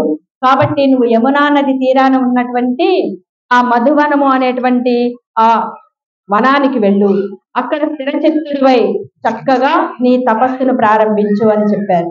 అంతేకాదు ఏదైనా సరే భగవత్ మంత్రాన్ని ఓం అనేటువంటి ప్రణవాక్షరంతో మొదలు పెట్టాలి. ఆ మొదలుపెట్టి ఈ మంత్రాన్ని ఎవరైనా సరే నియమంగా సంకల్పంగా తీసుకొని అంత మనస్ఫూర్తిగా నిర్మల చిత్తంతో చేస్తే 7 రోజులలో ఆకాశ గమనంలో సంచరించేటువంటి వారు గంధర్వులు అప్సరసులు వీళ్ళు ఉంటారు కదా, మనకి కంటికి కనిపించినటువంటి జాతులు వారు కనిపిస్తారట అని చెప్పి ఈయన వెళ్ళిపోయారు. నారద మహర్షి వెళ్ళిపోయారు. ఈయన ధ్రువుడు చక్కగా ఆ యమునా తీరానికి మధువనానికి చేరుకున్నారు. ఈ నారద మహర్షి వెళుతూ వెళుతూ ఉత్తానపాదుడి దగ్గరికి వెళ్ళారండి. ఉత్తానపాదుడు చాలా బాధలో ఉన్నాడు. ఆయన రియలైజ్ అయ్యారు, అర్రే నేను తాత్కాలికమైనటువంటి ఈ భార్య ప్రేమలో పడిపోయి చిన్న బిడ్డ అయినటువంటి నా కుమారుడిని ఎంత హింసించాను, ఎంత బాధించాను అని చెప్పి ఏదైతే ఈ బాధ ఉన్నదో ఆయనని కృంగదీస్తూ ఉన్నదట. అలాంటి ఆయన దగ్గరికి వెళ్ళారు. వెళ్ళి ఆయనని పలకరించారు. ఏమి ఉత్తాన బాధ, ఇంత దిగులుగా ఉన్నావు అని అడిగారు. ఏం చెప్పను స్వామి, నా పుత్రుడు ఇలా వాళ్ళ పిన్ని అనరాని మాటలు అనేసరికి బాధపడి ఇల్లు వదిలి వెళ్ళిపోయాడు. అడిగితే అరణ్యాలకు వెళ్ళాడు అని చెప్తున్నారు. చిన్న బిడ్డ, క్రూర మృగాలు అవి ఉంటాయి, ఏ క్రూర మృగం పొట్టను పెట్టుకుందో అని చెప్పి బాధపడుతూ ఉన్నాను, నేనేం చేయలేని అసక్తుడినయ్యాను అని చెప్పి తండ్రి చెప్పారు. వెంటనే నారదుడు నవ్వి, నాయనా నీ కుమారుడు సామాన్యుడు కాదు, భగవత్ తత్వాన్ని తెలుసుకొని భగవత్ తత్వంలో మునిగి తేలుతూ ఆ శ్రీమన్నారాయణుడి యొక్క ప్రథమ భక్తులలో ఉండదగినటువంటి వాడు. అలాంటి వాడిని ఏ విధమైనటువంటి క్రూర మృగాలు ఏం చెయ్యవు. లోకరక్షకుడైనటువంటి శ్రీమన్నారాయణుడే ఆ బిడ్డకి రక్షగా ఉన్నాడు కాబట్టి నువ్వు చింతించవలసినటువంటి పని లేదు. ఆయన చక్కగా ఆయన అనుకున్నది నెరవేర్చుకుని తిరిగి వస్తాడు అని చెప్పారు. ఇంకా ఉత్తానపాదుడు సంతోషపడ్డారు. నారద మహర్షి వెళ్ళిపోయారు. ఇక్కడ వెళ్ళినటువంటి ఈ బిడ్డ ఏదైతే ఉన్నారో ధ్రువుడు తపస్సు కూర్చున్నారండి. ఎలా కూర్చున్నారు? నేను కూడా జపం చేస్తానండి. ఉదయం సాయంత్రం గురువు గారు ఇచ్చినటువంటి మంత్రాన్ని జపం చేసుకోవాలి. స్వాములు కూడా జపం చేస్తూ ఉంటారు. ఏ స్వామి, మీకు కూడా మాల ధారణ చేసినప్పుడు ఒక నామాన్ని ఇచ్చి ఉంటారు, మీరు కూడా జపం చేస్తూ ఉంటారు. మీరంతా చక్కగా చేస్తూ ఉంటారు. నా జపం చెప్తాను వినండి. జపంలో మీరు కూర్చుంటారండి. కూర్చోగానే పాలపై కేకేస్తారు, పక్కకు చూస్తారు, మరలా 2 పూసలు తిప్పుతారు. ఈలోపు ఇంట్లోంచి పిల్ల కేకేస్తుంది, ఆమె వైపు చూస్తారు, ఇంకో 10 పూసలు తిరుగుతాయి. ఇంకొకరు ఎవరో వచ్చి బయట నుంచి మీకు ఇవి కావాలా అవి కావాలా అని అడుగుతారు, మరలా 4 పూసలు తిప్పుతారు. ఈలోపు మనం చెప్పుకున్నాం కదా అతి ప్రమాదమైనటువంటి వస్తువు ఫోన్ అని, ఈమె రింగ్ అవుతూనే ఉంటుంది. ఒకసారి రింగ్ ఆగుతుందా, ఎత్తలేదని ఆగదు, పదే పదే పదే పదే పదే పదే మోగుతూనే ఉంటుంది. మనకి ఇక విసుగొచ్చి ఆ జపమాలను అక్కడ పెట్టి దేవుడికి ఒక నమస్కారం చేసి లేచి పక్కకు రావడమే. అది నా జపం. ఎందుకు అంటే మనసు స్థిరం లేదు, మనసును స్థిరంగా పెట్టడానికి ఆస్కారం లేదు. చాలా ఇబ్బంది అయినటువంటి విషయం. ఇలాంటి సందర్భంలో మనం చేసేటువంటి జపానికి ఎంత నిష్టం ఉంటుంది? మన మనసు స్థిరం లేదు, హృదయం స్థిరం లేదు, మనకి చేసేటువంటి జపానికి సమయం అనుకూలంగా లేదు, ఆ ప్రదేశము అనుకూలంగా లేదు. కానీ ధ్రువుడు చేస్తూ ఉన్నారండి. నారద మహర్షి ద్వారా మంత్రాన్ని ఉపాసన చేసి చిన్న బిడ్డ ధ్రువుడు చేస్తూ ఉన్నారండి. ఎలా చేస్తూ ఉన్నారు? 3 రోజులకు ఒకసారి చెట్టు నుండి రాలి పడినటువంటి రేగుపళ్ళు, వెలగపళ్ళు. వెలగపళ్ళు అంటే మీకు తెలుసు కదా, వినాయక చవితికి ఒక్కరోజే చూస్తాం మనం. ఆయన దానినే ఆహారంగా 3 రోజులకు ఒకసారి, అది కూడా కోసినటువంటి పళ్ళు కాదు, చెట్టు నుండి రాలి పడినవి, పండి రాలి పడతాయి కదా, ఆ పళ్ళని 3 రోజులకు ఒకసారి ఆహారంగా స్వీకరిస్తూ నెలపాటు తదేకమైనటువంటి తపస్సు చేశారు. మొదటి నెల గడిచిపోయింది, 2వ నెల వచ్చింది. 2వ నెల వచ్చిన తర్వాత ఎండిపోయినటువంటి ఆకులు, గడ్డి ఎండిపోయి రాలి కింద పడిపోతాయి కదా ఆకులు, దేనిని కూడా చెట్టు నుంచి వేరు చేయట్లేదు ఈయన. రాలి పడిపోయినటువంటి ఆకులు, గడ్డిని తిని 2వ నెల అంతా చేశారు. అద్భుతమైనటువంటి తపస్సు చేశారు. 3వ నెలకు వచ్చేసరికి ఇక ఈ ముందు 2 అంటే మొదటి నెలలో తిన్నవి 2వ నెలలో ఉండవు, అది అక్కడ వదిలేయడమే. 3వ నెలకు వచ్చేసరికి 9 రోజులకు ఒకసారి, మొదటి నెలలో 3 రోజులకు ఒకసారి, 2వ నెలలో 6 రోజులకు ఒకసారి ఆకులు, అలములు. ఇక్కడ 3వ నెలకు వచ్చేసరికి 9 రోజులకు ఒకసారి నీటిని మాత్రం, కొంచెం గుప్పెడు నీటిని మాత్రం స్వీకరిస్తూ అలా 3వ నెల అంతా చేశారు. 4వ నెల వచ్చింది. 4వ నెల వచ్చేసరికి నీటిని కూడా త్యజించేశారు. ఒట్టి గాలిని మాత్రం ఎప్పుడు 3 నెలలకు ఒకసారి, 12 రోజులకు ఒకసారి గాలిని తీసుకుంటూ ఉన్నారు. 12 రోజులకి ఒక్క శ్వాస. మనం నిమిషానికి ఎన్ని శ్వాసలు తీసుకుంటాం? 108 సార్లు ఏమో తీసుకుంటామని చెప్తారు. అలాంటి శ్వాసని ఈయన 12 రోజులకు ఒక శ్వాసను తీసుకుంటూ ఆయన తన యొక్క తపస్సుని చేస్తూ ఉన్నారు. 4 నెలలు గడిచిపోయాయి. 5వ నెలకు వచ్చేసరికి ఆ శ్వాసను కూడా ఆపేశాడండి ధ్రువుడు. 5వ నెలకు వచ్చేసరికి ఇక శ్వాసను కూడా బంధించేశాడు. నిర్మలమైనటువంటి చిత్తంతో ఈశ్వరుడి యొక్క పాదాల పైన తన మనస్సుని లగ్నం చేసేసి ఇక ఏమి లేదు, నిశ్చల మనస్కుడైపోయాడు. బయట లోపల కూడా ఏమి ఆయనకి తెలియట్లేదు. కొంచెం స్వాములు ఎవరైనా కొద్దిగా కంట్రోల్ చేయండి. అక్కడ ఉన్నటువంటి ఆ స్వామినే తదేకంగా ధ్యానం చేస్తూ మనసులో ఒక మూర్తిని ధ్యానించుకున్నారు కదా, నిలుపుకున్నారు కదా. దాని పట్లే తన యొక్క చూపునంతా, చూపు అంటే ఈ చర్మంతో చూసేటువంటి చూపు కాదు, జ్ఞానంతో కలిగినటువంటి చూపు. ఆ చూపుతోటి ఆ స్వామి యొక్క పాదాలపైనే పెట్టి అలా 6 నెలలు గడిచాయి ధ్రువుడి యొక్క తపస్సుకి. ఈ ధ్రువుడి యొక్క తపస్సుకి ఏమైందయ్యా అంటే ఈశ్వరుడు శ్రీమన్నారాయణుడు ఆయన హృదయంలో ఉండిపోయాడు. బాగా ఇంకెక్కడా లేడు, ఆయన హృదయంలోకి వచ్చేసాడు. వచ్చినటువంటి ఆ స్వామి ఏమైంది అంటే ధ్రువుడు స్వామిని లోపల ధరించేశాడు కదా, ఆ బరువుకి భూమి ధ్రువుడిని మోయలేకపోయింది. భూమి ఆ ఏదైతే ఈశ్వరుణ్ణి మోస్తున్నటువంటి ధ్రువుడు ఉన్నారో ఆయన యొక్క బరువుకి భూమి కుంగిపోయిందట. ఈ కుంగిపోయేసరికి ఈ దేవతలందరూ కూడా అరెరే ఏదో ఉత్పాతం వచ్చేస్తుంది, ఏదేదో జరిగిపోతుంది, ఇప్పుడు ఏం జరుగుతుందో అని చెప్పి అనుకునేసరికి లోపల ఉన్నటువంటి ధ్రువుడిలో ఉన్నటువంటి శ్రీమన్నారాయణుడు ఉన్నారు కదా, ఆయనకి కొంచెంగా చలనం కలిగిందట. నిశ్చలంగా ఉన్నారు ఇప్పటి వరకు, ఆయనకి కొంచెంగా చలనం కలిగింది. ఎప్పుడైతే శ్రీమన్నారాయణుడికి చలనం కలిగిందో మొత్తం సమస్త సృష్టి అంతా కూడా ఒక్కసారిగా కదిలిపోయిందట. ఈ సృష్టి అంతా ఒక్కసారిగా కదిలేసరికి దేవతలు అందరూ కూడా భయపడిపోయారు. అరే ఏం జరిగిపోతుంది, ఇప్పుడు ఏదో ఉత్పాదన జరిగిపోతుంది, ఎవరు వస్తున్నారు, ఎవరైనా రాక్షసులు వస్తున్నారా, లేకపోతే ఏదైనా రాక్షస జననం జరిగిందా, ఏమైందనేది అర్థం కాక వీళ్ళంతా పరుగులు తీసుకుంటూ శ్రీమన్నారాయణుడి కోసం వైకుంఠానికి వెళ్ళిపోయారు. శ్రీమన్నారాయణుడు చెప్పారు, మీరంతా భయపడాల్సినంత పని లేదు, ఇది రాక్షస చర్య కాదు, పరమ భక్తితోటి ఒక 5 సంవత్సరాల పిల్లవాడు చేస్తున్నటువంటి తపస్సు. నన్ను ఆయన యొక్క హృదయంలో బంధించేశాడు. ఆ ప్రేమకి పొంగిపోయి నేను కొంచెం చలించాను. కాబట్టి మీకు ఇబ్బంది ఏం లేదు, మీ స్వస్థానాలకు వెళ్ళిపోండి, నేను ఆ భక్తుడు ఎవరైతే ఉన్నారో ఆయనని కనిపించి ఆయనకి కావలసినవి చేసి వస్తాను అని చెప్పి వాళ్ళని పంపించాడండి స్వామి. ఏదైతే స్వామి వాళ్ళందరినీ పంపించేసి ఈయన చక్కగా ధ్రువుడి దగ్గరికి వచ్చారు. ధ్రువుడి దగ్గరికి వచ్చేసరికి తన మనసులో నిలుపుకున్నటువంటి రూపం ఏమైంది, మాయమైపోయింది.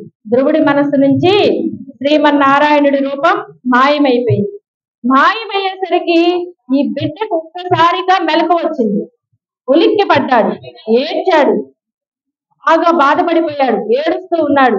ఇప్పటి వరకు నా హృదయంలో ఉన్నటువంటి శ్రీమన్నారాయణుడు ఏమయ్యాడు అని చెప్పి ఆయన వెతుకుతూ ఉన్నాడు. ఈ వెతుకుతూ చాలా బాధపడిపోతూ కళ్ళు తెరవట్లేదు. కళ్ళు తెరిస్తే మరి స్వామి కనిపించడు కదా అని ఆ కళ్ళు మూసుకునే తనలో ఉన్న స్వామిని వెతుకుతూ ఉన్నాడు ధ్రువుడు. ఆ వెతుకుతూ ఉన్నటువంటి ధ్రువుడు ముందు చక్కగా ఒక పిలుపు వినిపించింది, ధ్రువ అని చెప్పి. ఈయన వెంటనే ఆ ప్రసన్నమైనటువంటి గొంతు ఏదైతే ఉందో దాన్ని సత్య పదార్థంగా గుర్తించాడు. గుర్తించి కళ్ళు తెరిచి చూశాడండి ధ్రువుడు. కళ్ళు తెరిచి చూసేసరికి ఈయనకి శ్రీమన్నారాయణుడి యొక్క రూపాన్ని నారదుడు వర్ణించి వెళ్ళారు కదా, అదే రూపంతో ప్రత్యక్షమయ్యాడు. తల్లి చెప్పింది, నువ్వెలా కావాలి అంటే నీకు అలా కనిపిస్తాడు స్వామి అని చెప్పి. ఇక్కడ చక్కగా శ్రీమన్నారాయణుడు ఎంత అందంగా ఉన్నాడు అంటే అసలు 1,000,000 మన్మధులను కలిపినా కూడా అంత అందం రాదు, అంత శాంతరసం కురవదు, ఎంత సౌందర్యంగా ఉన్నాడు స్వామి. ఆ సౌందర్యాన్ని చూసి ఈ పిల్లవాడి యొక్క ఏదైతే తనకి మాట అనేది పలకలేక కదలలేక చేతనం లేక అచేతనంగా ఉండిపోయాడు. శ్రీమన్నారాయణుడు వచ్చారు, పిలుస్తూ ఉన్నారు. పిలుస్తూ ఉంటే మిగిలిన వాళ్ళంతా అయితే స్వామి వచ్చావా స్వామి అని చెప్పి దండాలు పెట్టి కోరికలు కోరుకుంటున్నారు కదా. ఈయనకి ఆ స్పర్శ కూడా తెలియట్లేదు, ఏమీ తెలియట్లేదు. స్వామి గుర్తించారు, ఈ బిడ్డ అచేతనావస్థలోకి వెళ్ళిపోయాడు. తన యొక్క రూపాన్ని చూసి అసలు ఏమాత్రము కూడా కదలలేని పరిస్థితిలోకి వెళ్ళిపోయాడు అని చెప్పి తన పాంచజన్యాన్ని తీశాడండి. పాంచజన్యం అంటే శబ్దాన్ని ఇచ్చేది. ఈ పాంచజన్యాన్ని తీసి ఆ బిడ్డ యొక్క బుగ్గ పైన మృదువుగా అలా నిమిరారట. ఎంత అదృష్టవంతుడో చూడండి ధ్రువుడు. మనకు కాళిదాసు వర్ణనలో కూడా కాళిదాసు చాలా అజ్ఞానిగా ఉన్నప్పుడు కాళీమాత ప్రసాదం వల్ల ఆమె ఆయన యొక్క నాలుక పైన రాసినటువంటి బీజాక్షరాల వల్ల కాళిదాసుగా మారి ఎంతో గొప్ప కవి అయ్యారు. ఇక్కడ పాంచజన్యం యొక్క స్పర్శని పొందినటువంటి ఈయనకి తెలియనటువంటి జ్ఞానం లేకుండా పోయిందండి. సకల జ్ఞానాలు వచ్చి చేరాయి. వేదాలన్నీ కూడా, వేదాలు, శృతులు, స్మృతులు అన్నీ కూడా ఆయన నాలుక చివరన వచ్చి చేరాయట ధ్రువుడికి. వెంటనే ఈయన చక్కగా స్వామిని స్తోత్రం చేస్తూ ఉన్నాడు, శ్రీమన్నారాయణుడిని కీర్తిస్తూ ఉన్నాడు. వెంటనే ఈయన ఏదైతే శ్రీహరి అనేటువంటి ఒక శబ్దాన్ని చేశారనమాట. శ్రీహరి అనేటువంటి ఆ శబ్దాన్ని చేసి ఇక అలా చూస్తూ ఉండిపోయారు. నోటి వెంబడి శ్రీహరి అనేటువంటి పిలిపే వచ్చింది ఆయనకి. మాకు వెంకటేశ్వర స్వామి గుడిలో గోసేవ చేయడానికి ఒక దంపతులు ఉండేవాళ్ళండి. మన గుడివాడ నుంచి ఉండేవాళ్ళు. వాళ్ళు తులాబందల రంగారావు గారు, వరలక్ష్మి గారు అని చెప్పి గోసేవకు వచ్చి ఉన్నారు. ఆయన 80 ఏళ్ళు వృద్ధుడు, సేవ చేయడానికి వచ్చారు. నిత్యం కూడా నేను ఆయన ఎలా మాట్లాడుతూ ఉండేవాళ్ళంటే చేతులు వినమ్రంగా కట్టుకుని ఉండేవాళ్ళు. 80 సంవత్సరాలు ఆయన. నేను కోడలు వరుస అవుతాను. అమ్మ తల్లి అని పిలిచేవాళ్ళు, తల్లి అనే పిలిచేవాళ్ళు, వేరే పిలుపు ఉండేది కాదు, తల్లి అని పిలిచేవాళ్ళు. ఆయన కాలం చేశారు. చేసినా కూడా ఒక మనిషి తాలూకు జ్ఞాపకాలు అలా ఉండిపోతాయి అన్నమాట. తల్లి అని పిలిచి ఇక ఎప్పుడు ఏం మాట్లాడినా కూడా భగవంతుడిదే మాట్లాడుతూ ఉండేవాళ్ళు. ఆయనకి గురువు గారు ఒక 4-5 భగవద్గీత శ్లోకాలు నేర్పించారు. ఆ శ్లోకాలే చెప్తూ ఉండేవారు. మా పక్కన ఉన్నటువంటి ఇంట్లో ఆయన స్నానానికి, వేరే వేరే పనులకి అక్కడికి మా పక్కన ఇంట్లోకి వచ్చేవారు. మనిషి అయితే కనిపించేవాడు కాదు. నాకు ఆయన వచ్చినట్లు గుర్తు ఏంటి అంటే ఎప్పుడు కూడా శ్రీహరి శ్రీహరి శ్రీహరి శ్రీహరి. ఇంకొక నామం ఇంకొక మాట మాట్లాడేవాడు కాదండి. ఆయన చెంపుడు నీళ్లు చూసుకోవాలి అన్నా శ్రీహరినే అనేవాడు. ఆ స్నానం చేస్తున్నంత సేపు కూడా శ్రీహరి అనేటువంటి నామమే నాకు వినిపిస్తూ ఉండేది. ఓహో, రంగారావు గారు వచ్చారు, ఆయన చక్కగా స్నానం చేస్తూ ఉన్నారు. ఎన్నో వేల మంత్రాలతోటి మనం 1000 గంగలలో మునగక్కర్లేదు. భక్తితో తీసుకున్నటువంటి ఒక్క నామాన్ని నిత్యం స్మరిస్తే చాలు, అదే మనల్ని ముక్తికి చేరుస్తుంది. శ్రీహరి అనేటువంటి నామాన్ని చేసేవారు ఆయన. చక్కగా చివరిలో అంత్యంలో ఏ ఇబ్బంది లేకుండా పరమపదానికి చేరుకున్నారు. అంటే నామం గురించి చెప్తూ ఉన్నాను. ఒక వయసు ఎంత వచ్చినా కూడా, ఎంత చదువుకున్నా చదువుకోకపోయినా కూడా నామాన్ని పట్టుకున్నాము అనుకోండి, అదే మనల్ని ఈ భవబంధాల నుంచి బయటికి లాగేస్తుంది. ఇక్కడ ఈ బిడ్డ ఆ రూపాన్ని చూడగానే శ్రీహరి అని చెప్పి ఎప్పుడైతే ఆయనని పిలిచారో ఈ స్వామిని స్తోత్రం చేస్తూ ఉన్నాడండి ఆ బిడ్డ. అంటే ఆయనకి తెలియని శాస్త్రం లేదు. ఇప్పుడు అన్ని రకాలైనటువంటి జ్ఞానాలు వచ్చేసాయి. ఎలా స్తుతించాలి అనేది తెలిసింది. ఆయన చెప్తూ ఉన్నారు, శ్రీహరి నిన్ను సేవించే విధానం అసలు అలవరుచుకుని, ఏదైతే గొప్ప గొప్ప వాళ్ళు, మహర్షులు, మునులు నిత్యం నిన్ను పొందాలి పొందాలి అని చెప్పి వారు చక్కగా నీ గురించి ధ్యానం చేస్తూ ఉంటారు, తపస్సులు చేస్తూ ఉంటారు. అలాంటి వాళ్ళకి కూడా లొంగకుండా నా కోసం ఇంత చక్కగా వచ్చేసావా తండ్రి. నేను చేసినటువంటి ఈ చిన్నది ఏదైతే ఉన్నదో ఈ తపస్సుకే నువ్వు నన్ను అనుగ్రహించావు.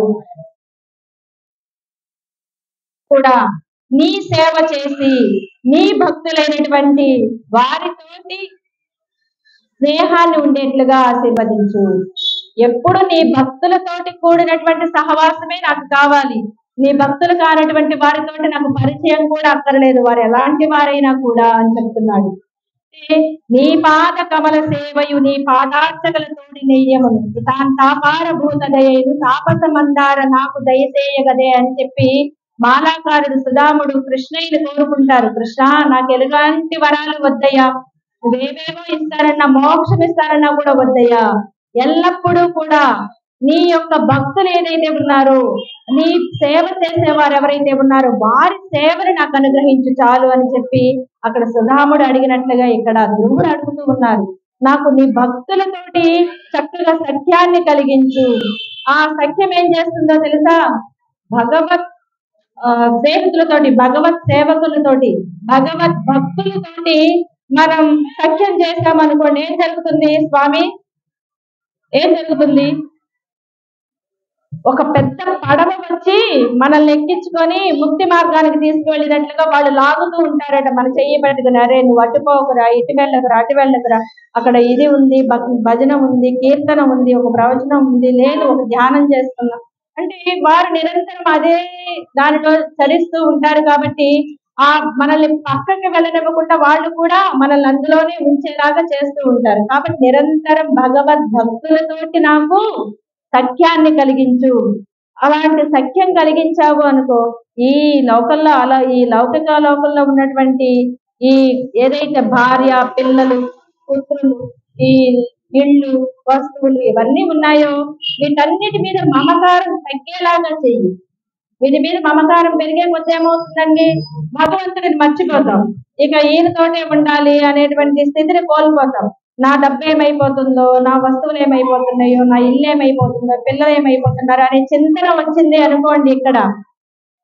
ఇక్కడ ఇప్పుడు నేను చెప్తూ ఉన్నాను, అరే పిల్లలు ఎలా ఉన్నారు, ఇంటి దగ్గర పరిస్థితులు ఎలా ఉన్నాయో అనే ఆలోచన వచ్చింది అనుకోండి, ఇక మైక్ పెట్టేసి ఓం శ్రీహరి అని చెప్పాల్సింది.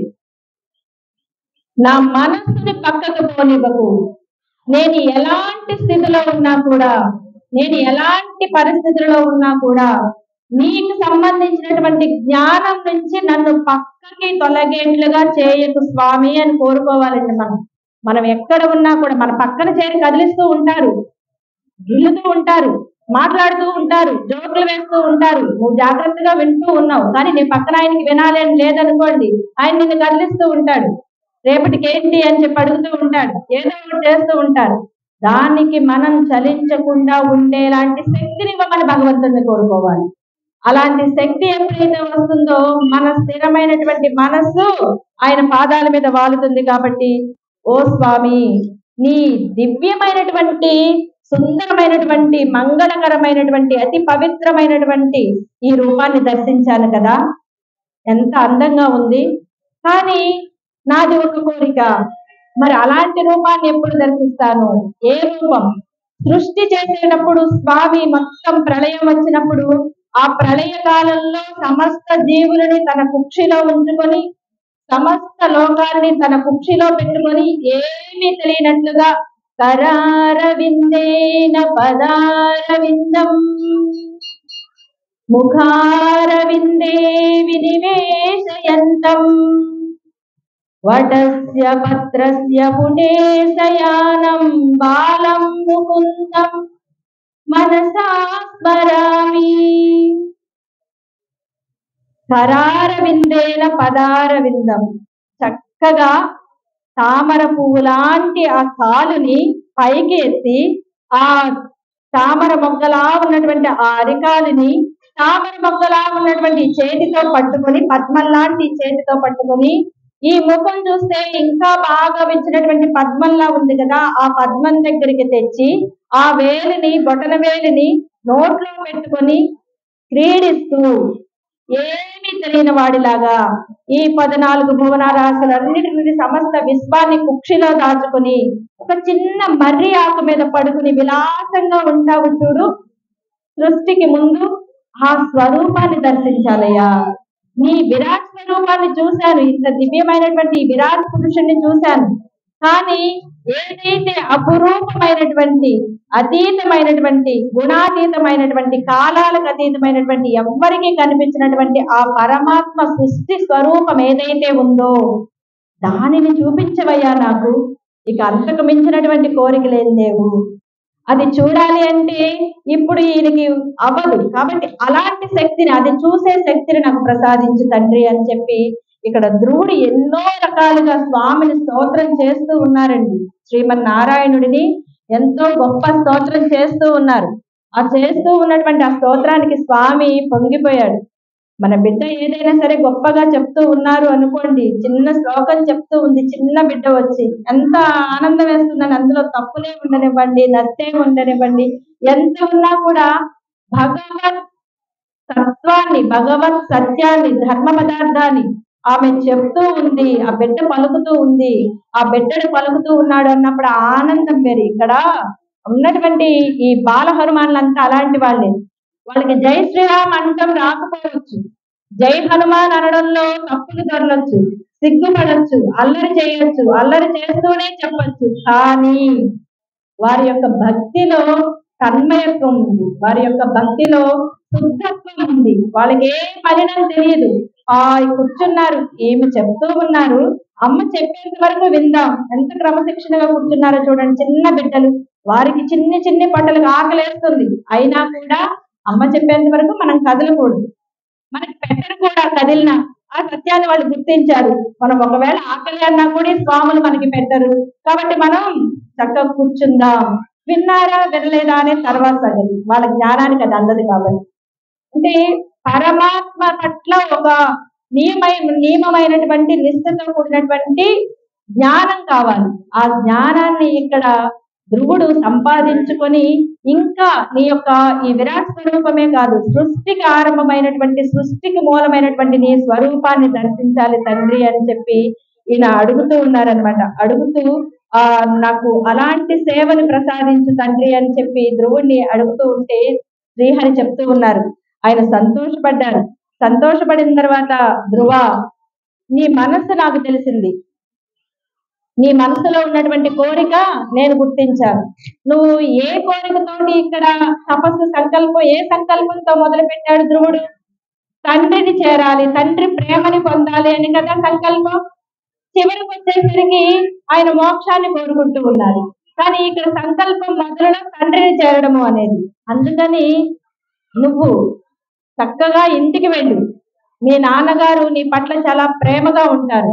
ఆయన రాజ్యం చేసినంత కాలం చేసిన తర్వాత ఆయన వానప్రస్థాశ్రమానికి వెళ్ళేటప్పుడు నిన్ను రాజుగా పట్టాభిషిక్తుని చేసిన తర్వాత 62,000 సంవత్సరాలు నువ్వు రాజ్యపాలన చేసి, ఆ రాజ్యపాలనలో ధర్మాన్ని నిలిపి, ఆ ధర్మాన్ని నిలిపేటప్పుడు కూడా సదా నా యందు నువ్వు మనస్సు కలిగినటువంటి వాడై, చలించినటువంటి భక్తి కలిగినటువంటి వాడై, ఎవ్వరు ఏం చేసినా కూడా నీలో భక్తి అనేది కించిత్ కూడా తగ్గకుండా నువ్వు నా భక్తుడివై ఉంటావు. ఏదైతే నీ భక్తి మొత్తం ఇక్కడ కావలసినటువంటి కోరుకున్నటువంటి అనుభవిస్తావో, అంత్యకాలంలో నువ్వు పరమ మోక్షమైనటువంటి, మోక్షం కూడా కాదది, ఇక పరమ ఉత్కృష్టమైనటువంటి ఏదైతే పదవిని ఉందో ఆ పదవిని పొందుతావు. ఆ పదవి ఏంటో తెలిసినా, ఏదైతే ఈ నక్షత్ర మండలాలు, ఈ తారలు, గ్రహాలు అన్ని కూడా, ఈ సప్త ఋషులు వీళ్ళంతా కూడా ఒక తిరుగుతూ ఉంటారో, ఆ తిరగడానికి బిందువు కేంద్రం నువ్వై ఉంటావు.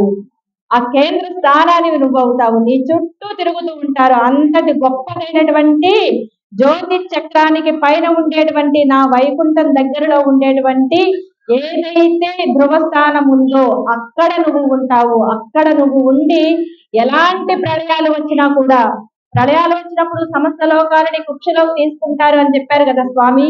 ఎన్ని ప్రళయాలు వచ్చినా కూడా ఈ ధ్రువుడు ఉండేటువంటి స్థానం ఏదైతే ఉందో, ఆ జ్యోతి చక్రం ఏదైతే ఉందో, విష్ణువు యొక్క లోకానికి దగ్గరలో ఉన్నటువంటి ఆ జ్యోతి చక్రం ఏదైతే ఉందో అది నశింపకు గురవదట. అలాంటి చోట నువ్వు ఉంటావు. సమస్తాన్ని చూస్తూ ఉంటావు. నా యొక్క లీలా వైభవాలు చూస్తూ ఉంటావు. నువ్వు కోరుకున్నటువంటి ఏదైతే సృష్టికి మూలమైనటువంటి రూపం ఉందో దాన్ని కూడా నువ్వు దర్శించగలవు అని చెప్పి ఎంతో గొప్పగా ఆయన మనసులో సంకల్పించుకున్నటువంటి భవిష్యత్ కోరికని, మరి భూతకాలంలో ఆయన సంకల్పం చేసుకున్నటువంటి తండ్రి యొక్క ప్రేమ అనేటువంటి కోరికని వర్తమానంలో ఇచ్చేశారండి స్వామి శ్రీమన్నారాయణుడు. ఇచ్చేసి స్వామి వెళ్ళిపోయారు. శ్రీమన్నారాయణుడు వెళ్ళిపోయారు. ఆయన వెళుతూ ఉన్నప్పుడు ఈయన యొక్క చాలా బాధకి గురయ్యాడు ధ్రువుడు. అంటే ఇంత గొప్ప ఆనందాన్ని శ్రీమన్నారాయణుడు దర్శనమయ్యి ఇంత వరాలు పొందిన తర్వాత కూడా ఎందుకు ఈయనకు ఇంత బాధ వచ్చింది అని చెప్పి ఇక్కడ సందేహం వచ్చింది విదురుడు మైత్రేయుల యొక్క సంవాదంలో. వెంటనే అడిగాడు విదురుడు. అడిగితే, నాయన, పసితనంతో తెలిసి తెలియక ఆయన తండ్రి ప్రేమ కోసం సంకల్పం చేసుకున్నాడు, బాగుంది.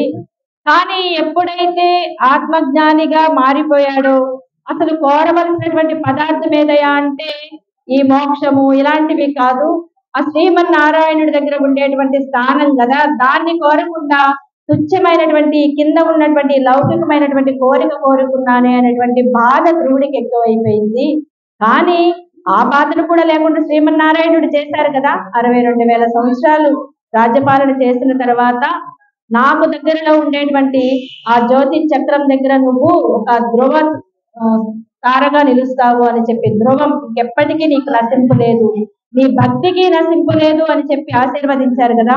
ఈయన వెంటనే వెళుతూ ఉన్నారు. ఇక ఇంటికి వచ్చేసారండి. ఇంటికి వస్తూ ఉన్నటువంటి వార్త ఉత్తానపాదుడికి తెలిసింది. ఎప్పుడైతే ఉత్తానపాదుడికి వార్త తెలిసిందో ఒక 10 నిమిషాలు స్వాములు మనం ఉత్తానపాదుడి చెప్పుకుంటూ ఉన్నప్పుడు ఆయన ఎంత స్థిరమైన చిత్తంతో ఉన్నారో మనం కూడా ఒక 10 నిమిషాలు చిత్తాన్ని స్వామివారి మీద పెడదాం. ఇక్కడ ఆ ఉత్తానపాదుడు ఎదురు వస్తూ ఉన్నారట. సురుచి సునీతి ఉత్తముడితోటి కలిసి ఈ బిడ్డని తీసుకురావడానికి వస్తూ ఉన్నారు. ఆ రాజ్యంలో ఉన్నటువంటి ప్రజలందరూ కూడా వేడుకగా ఒక పండగ చేసుకున్నట్లుగా ధ్రువుడికి ఎదురు వస్తూ ఉన్నారట. ఎలా అయితే అయోధ్యలో రామచంద్ర స్వామి వచ్చినప్పుడు ఆ పుర ప్రజలందరూ కూడా ఆ ఉత్సవాన్ని చూడాలి అని వచ్చారో అలా వస్తూ ఉన్నారట. అలా వస్తూ ఉన్నటువంటి సందర్భంలో ఆ పైన ఉన్నటువంటి మేడల పైన ఉన్నటువంటి పురకాంతలందరూ కూడా చక్కగా పవిత్రమైనటువంటి జలాలని, పెరుగుని, అలానే తెల్ల ఆవాలని వీటిని ఆయన పైన చిలకరిస్తూ ఉన్నారట శుభానికి గుర్తుగా. ఈ కింద వరుసలో ఉన్నటువంటి ఆ మహిళలందరూ కూడా కర్పూర హారతులు ఇచ్చి ఆయనకి మంగళం పాడుతూ ఉన్నారట. అలా ఈ ఉత్తానపాదుడు తండ్రి దగ్గరికి వచ్చాడు. తండ్రి దగ్గరికి రాగానే తండ్రి చేరదీశాడు, కౌగులించుకున్నాడు, ఏడ్చాడు, బాధపడ్డాడు, ముంగురుడు దువ్వాడు. ఆ బిడ్డ పొందవలసినటువంటి ప్రేమనంతటినీ తండ్రి అందించేశాడు. అందించిన తర్వాత తల్లి సునీతిని చూశాడు. ఆమె అసలు బిడ్డని చూడడమే, ఏం మాట్లాడాలో తెలియక అలా కొయ్య బొమ్మలా నించుండిపోయిందట. సురుచి వచ్చింది. ఆ సురుచి రావడంతో ఆ ఉత్తానపుడు ఏదైతే ధ్రువుడు ఉన్నారో ఆయనని చంకరెత్తుకొని చక్కగా ముట్టాడింది. ఎంత కోపంతో తిట్టి పంపించినా కూడా ఎంత గొప్ప మేలు చేసింది ఆవిడ. ఆ చక్కగా ఆమెను ముద్దాడి ఆయనను ఆశీర్వదించింది. అంటే విష్ణు భక్తులకి శత్రువులు అనేవారు ఉండరటండి. మనం శత్రువులు అనుకున్న వాళ్ళు కూడా మిత్రులుగా మారిపోతారండి. ఎక్కడికి వెళ్ళినా కూడా శత్రుత్వ భావన అనేది వీళ్ళ పట్ల ఉండదు. వీరు ఎలాంటి కోపాలు పెంచుకున్నా కూడా వారి దగ్గరికి రాగానే వీళ్ళు చక్కగా మిత్రులైపోయి క్షేమాన్ని అడుగుతారు, కానీ ఇంకా వేరే ఏ పగని మనసులో పెట్టుకోరు అని చెప్పి ఇక్కడ తెలియజేస్తూ ఈ సునీతి కుమారుడిని హత్తుకొని ఆనందాన్ని ప్రకటించింది తల్లి. అలా ప్రకటించిన తర్వాత కొన్ని రోజులకి ఈ ధ్రువుడిని రాజ్యానికి రాజు మహారాజుగా పట్టాభిషేకం జరిగింది. పట్టాభిషేకం జరిగిన తర్వాత ఈయన వెళ్ళిపోయారు. ఉత్తానపాదుడు చక్కగా అరణ్యాలకు తపోవనాలకు వెళ్ళిపోయారు. వెళ్ళిన తర్వాత ఈయన రాజ్యపాలన చేస్తూ ఉన్నటువంటి క్రమంలో ఈయనకి తమ్ముడు ఉన్నాడు కదా ఉత్తముడు, ఈయన అరణ్యానికి వేటకి వెళ్ళారట. ఈయన వివాహం చేసుకోలేదు ఉత్తముడు. ఈ అరణ్యానికి వేటకి వెళ్ళినప్పుడు అక్కడ ఒక యక్షుడు ఈయనని సంహరించాడు. తమ్ముడైనటువంటి ఉత్తముడిని ఒక యక్షుడు సంహరించాడు. ఆ వార్త తెలిసి తల్లి సురుచి ఆయన్ని వెతుక్కుంటూ వెళ్ళి ఆ అరణ్యంలో చెలరేగినటువంటి కారాగ్నిలో ఏదైతే అగ్నిలో ఆమె ఆహుతైపోయింది. ఈ విషయం తెలుసుకున్నటువంటి ధ్రువుడు ఆ యక్షలోకం పైకి యుద్ధానికి వెళ్ళాడండి. బాగా బాధపడ్డాడు. తమ్ముడు పిన్నమ్మ అలా మరణం చెందారు అనేటువంటి దానికి బాధపడి ఆయన వెళ్ళారు. వెళ్ళి ఆ యక్షులతోటి యుద్ధం చేస్తూ ఉన్నారు. అలకాపురికి వెళ్ళారు. వెళ్ళి యక్షులతోటి యుద్ధం చేస్తూ ఉన్నారు. భయంకరమైనటువంటి ఘోర యుద్ధం జరిగిన తర్వాత ఈ యక్షులు అరే నాయన వీటితోటి మనం గెలవలేమో అనుకుని మాయను ప్రయోగించారు. మాయా వర్షం చేయడం మొదలు పెట్టారు. ఆ మాయా వర్షంలో రక్తం, మాంసం, చీము, నెత్తురు దారలుగా కురిపిస్తూ ఉన్నారు. ఒక మాయా వలయాన్ని సృష్టించారు. ధ్రువుడు కాలు బయట పెట్టడానికి అవ్వట్లేదు. ఈయన వెంటనే ఏం చేయాలో తోయినటువంటి సందిగ్ధావస్థలో మునులు వచ్చారట అక్కడికి. మహాత్ములు చెప్పుకున్నాం కదా నిన్న, మనకి దిక్కు తోచినటువంటి స్థితిలో దారి చూపించడానికి గురువులు వస్తారు అని. ఇక్కడ ఆ మునులు వచ్చి మను అని చెప్పి అంటూ వాళ్ళు వచ్చిన తర్వాత నారాయణాస్త్రాన్ని, ఏదైతే ఈ మాయని ఛేదించేటువంటి నారాయణాస్త్రం ఉందో దానిని వదలమన్నారు. ఇక విష్ణు భక్తుడైనటువంటి ధ్రువుడు వెంటనే ఆ నారాయణాస్త్రాన్ని ప్రయోగించగానే ఆ మాయ అంతా పటాపంచలైపోయింది. అయిపోయిన తర్వాత ఈయన భీకరంగా యుద్ధం చేస్తూ ఉన్నాడండి. అంటే ప్రాణహాని జరుగుతూ ఉంది. వెంటనే ఈయన తాతగారైనటువంటి స్వయంభూ మను వచ్చేశారు. వచ్చి నాయనా తాత ఏం చేస్తున్నావు నువ్వు? పసి వయసులోనే 5 ఏళ్ల వయసులోనే నువ్వు భగవత్ తత్వం కోసం తపోవనానికి వెళ్ళి నీది నాది అనేటువంటి భ్రమను వదిలేసి తత్వాన్ని తెలుసుకొని ఆత్మని పరతత్వాన్ని తెలుసుకున్నటువంటి గొప్ప జ్ఞానివి కదరా. ఎందుకు నువ్వు ఈ యుద్ధం చేస్తున్నావు, ఈ ప్రాణి వధ చేస్తున్నావు, అక్కడ చనిపోతుంది ఎవరు, వాళ్ళు కూడా నువ్వే కదా అని చెప్పి స్వయంభూ మనకు తెలియచేశారు. ఎప్పుడైతే తాతగారి ద్వారా ధర్మబోధని మరలా విన్నారో ఈయన అక్కడే పడేశారు. ఆ కుబేరుడికి నమస్కారం చేశారు. కుబేరుడు వచ్చాడు, యక్షరాజ కుబేరుడు వచ్చారు. రాగానే ఆయనకి నమస్కారం చేసి క్షమించమని అడిగారు. కుబేరుడు దగ్గరికి తీసుకొని ఆయన ఆశీర్వదించి నీకేం వరం కావాలో కోరుకో అన్నారు. వెంటనే ఈయన అడిగారట, భక్తుల పట్ల ఎల్లప్పుడూ కూడా, విష్ణు భక్తుల పట్ల ఎల్లప్పుడూ కూడా నాకు భక్తిని ఉండేట్లుగా ఆశీర్వదించు, ఇక వేరే ఏం అక్కర్లేదు అని చెప్పి అంతా కోరుకున్న తర్వాత ఈయన ఇంటికి వచ్చేసారు. చక్కగా పాలన చేశారు. స్వామి ఇచ్చినటువంటి 62,000 సంవత్సరాలు పూర్తయిపోయాయి. అయిపోయిన తర్వాత ఈయన గుర్తించారు, ఇక నేను మొత్తం వదిలేయవలసినటువంటి సమయం వచ్చింది అని చెప్పి పుత్రుడికి రాజ్యాన్ని అప్పగించారు. ఈయన అప్పగించిన తర్వాత చక్కగా ఏదైతే సత్యాన్ని తెలుసుకునేటువంటి దారి ఉందో ఆ దారిలో తపస్సులో కూర్చున్నారు. మనసుని నిశ్చలం చేసుకున్నాడు. సత్వాన్ని గుర్తించాడు. సత్వ పదార్థం ఏదే దానికోసం అన్వేషణ చేశాడు. చేసిన తర్వాత ఈయన ముందు చక్కగా ఒక మెరుపు మెరిసిందట. ఆ మెరుపు మెరిసి ఆయన కళ్ళు తెరిచి చూసేసరికి విష్ణు భటులు వచ్చి నుంచున్నారటండి. నందుడు సునందుడు అనేటువంటి విష్ణు భటులు వచ్చారు. చక్కగా ఈయన్ని ధ్రువుడిని రథం ఎక్కించారు. రథం ఎక్కించడంతో ఈయన దేహం మామూలుగా ఇప్పటి వరకు పాంచభౌతిక దేహం కదా, ఈ శరీరం, ఈ చర్మం, ఎముకలు, ఈ రక్తం, మాంసం ఇవి కదా, వీటితోటి పైకి వెళ్ళడం సాధ్యం కాదు.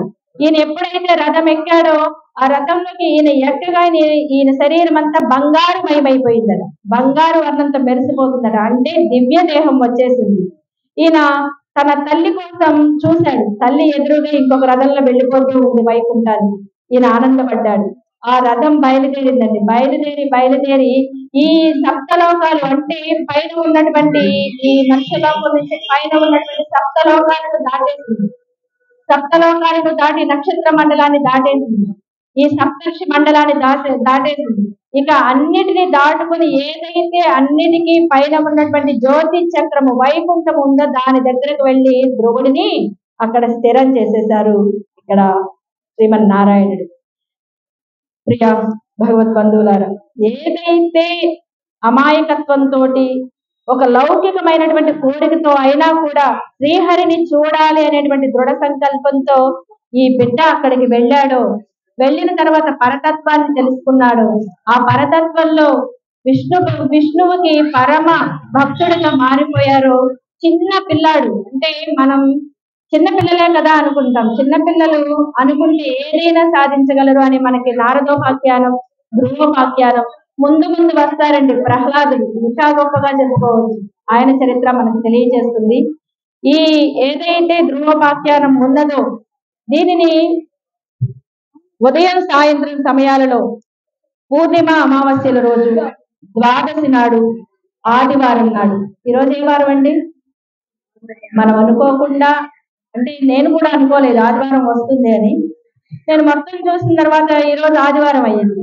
ఆదివారం నాడు ఈ శ్రవణ నక్షత్రం వచ్చిన రోజు సాయం సమయాలలో ఈ ఏదైతే ధ్రువోపాఖ్యానం ఉన్నదో దానిని చదివినా విన్నా కూడా ధ్రువుడికి ఎలా అయితే చక్కటి హరి పట్ల అచంచలమైనటువంటి భక్తి ఏర్పడిందో అలాంటి భక్తి మనకు కుదురుతుందట. అలాంటి పదం వస్తుంది అంటే అలాంటి భక్తి ముందు కుదరాలి కదా. అలాంటి భక్తి మనకి శ్రీహరి పట్ల కుదురుతుంది అని చెప్పి దీనికి ఏదైతే మహాత్మ్యంగా చెప్తూ ఉన్నారు. మనందరికీ కూడా అలాంటి శక్తిని, భక్తిని భగవంతుడైనటువంటి ఆ శ్రీకృష్ణ పరమాత్మ అందించాలి అని కోరుకుంటూ, జై శ్రీరామ్, జై శ్రీరామ్.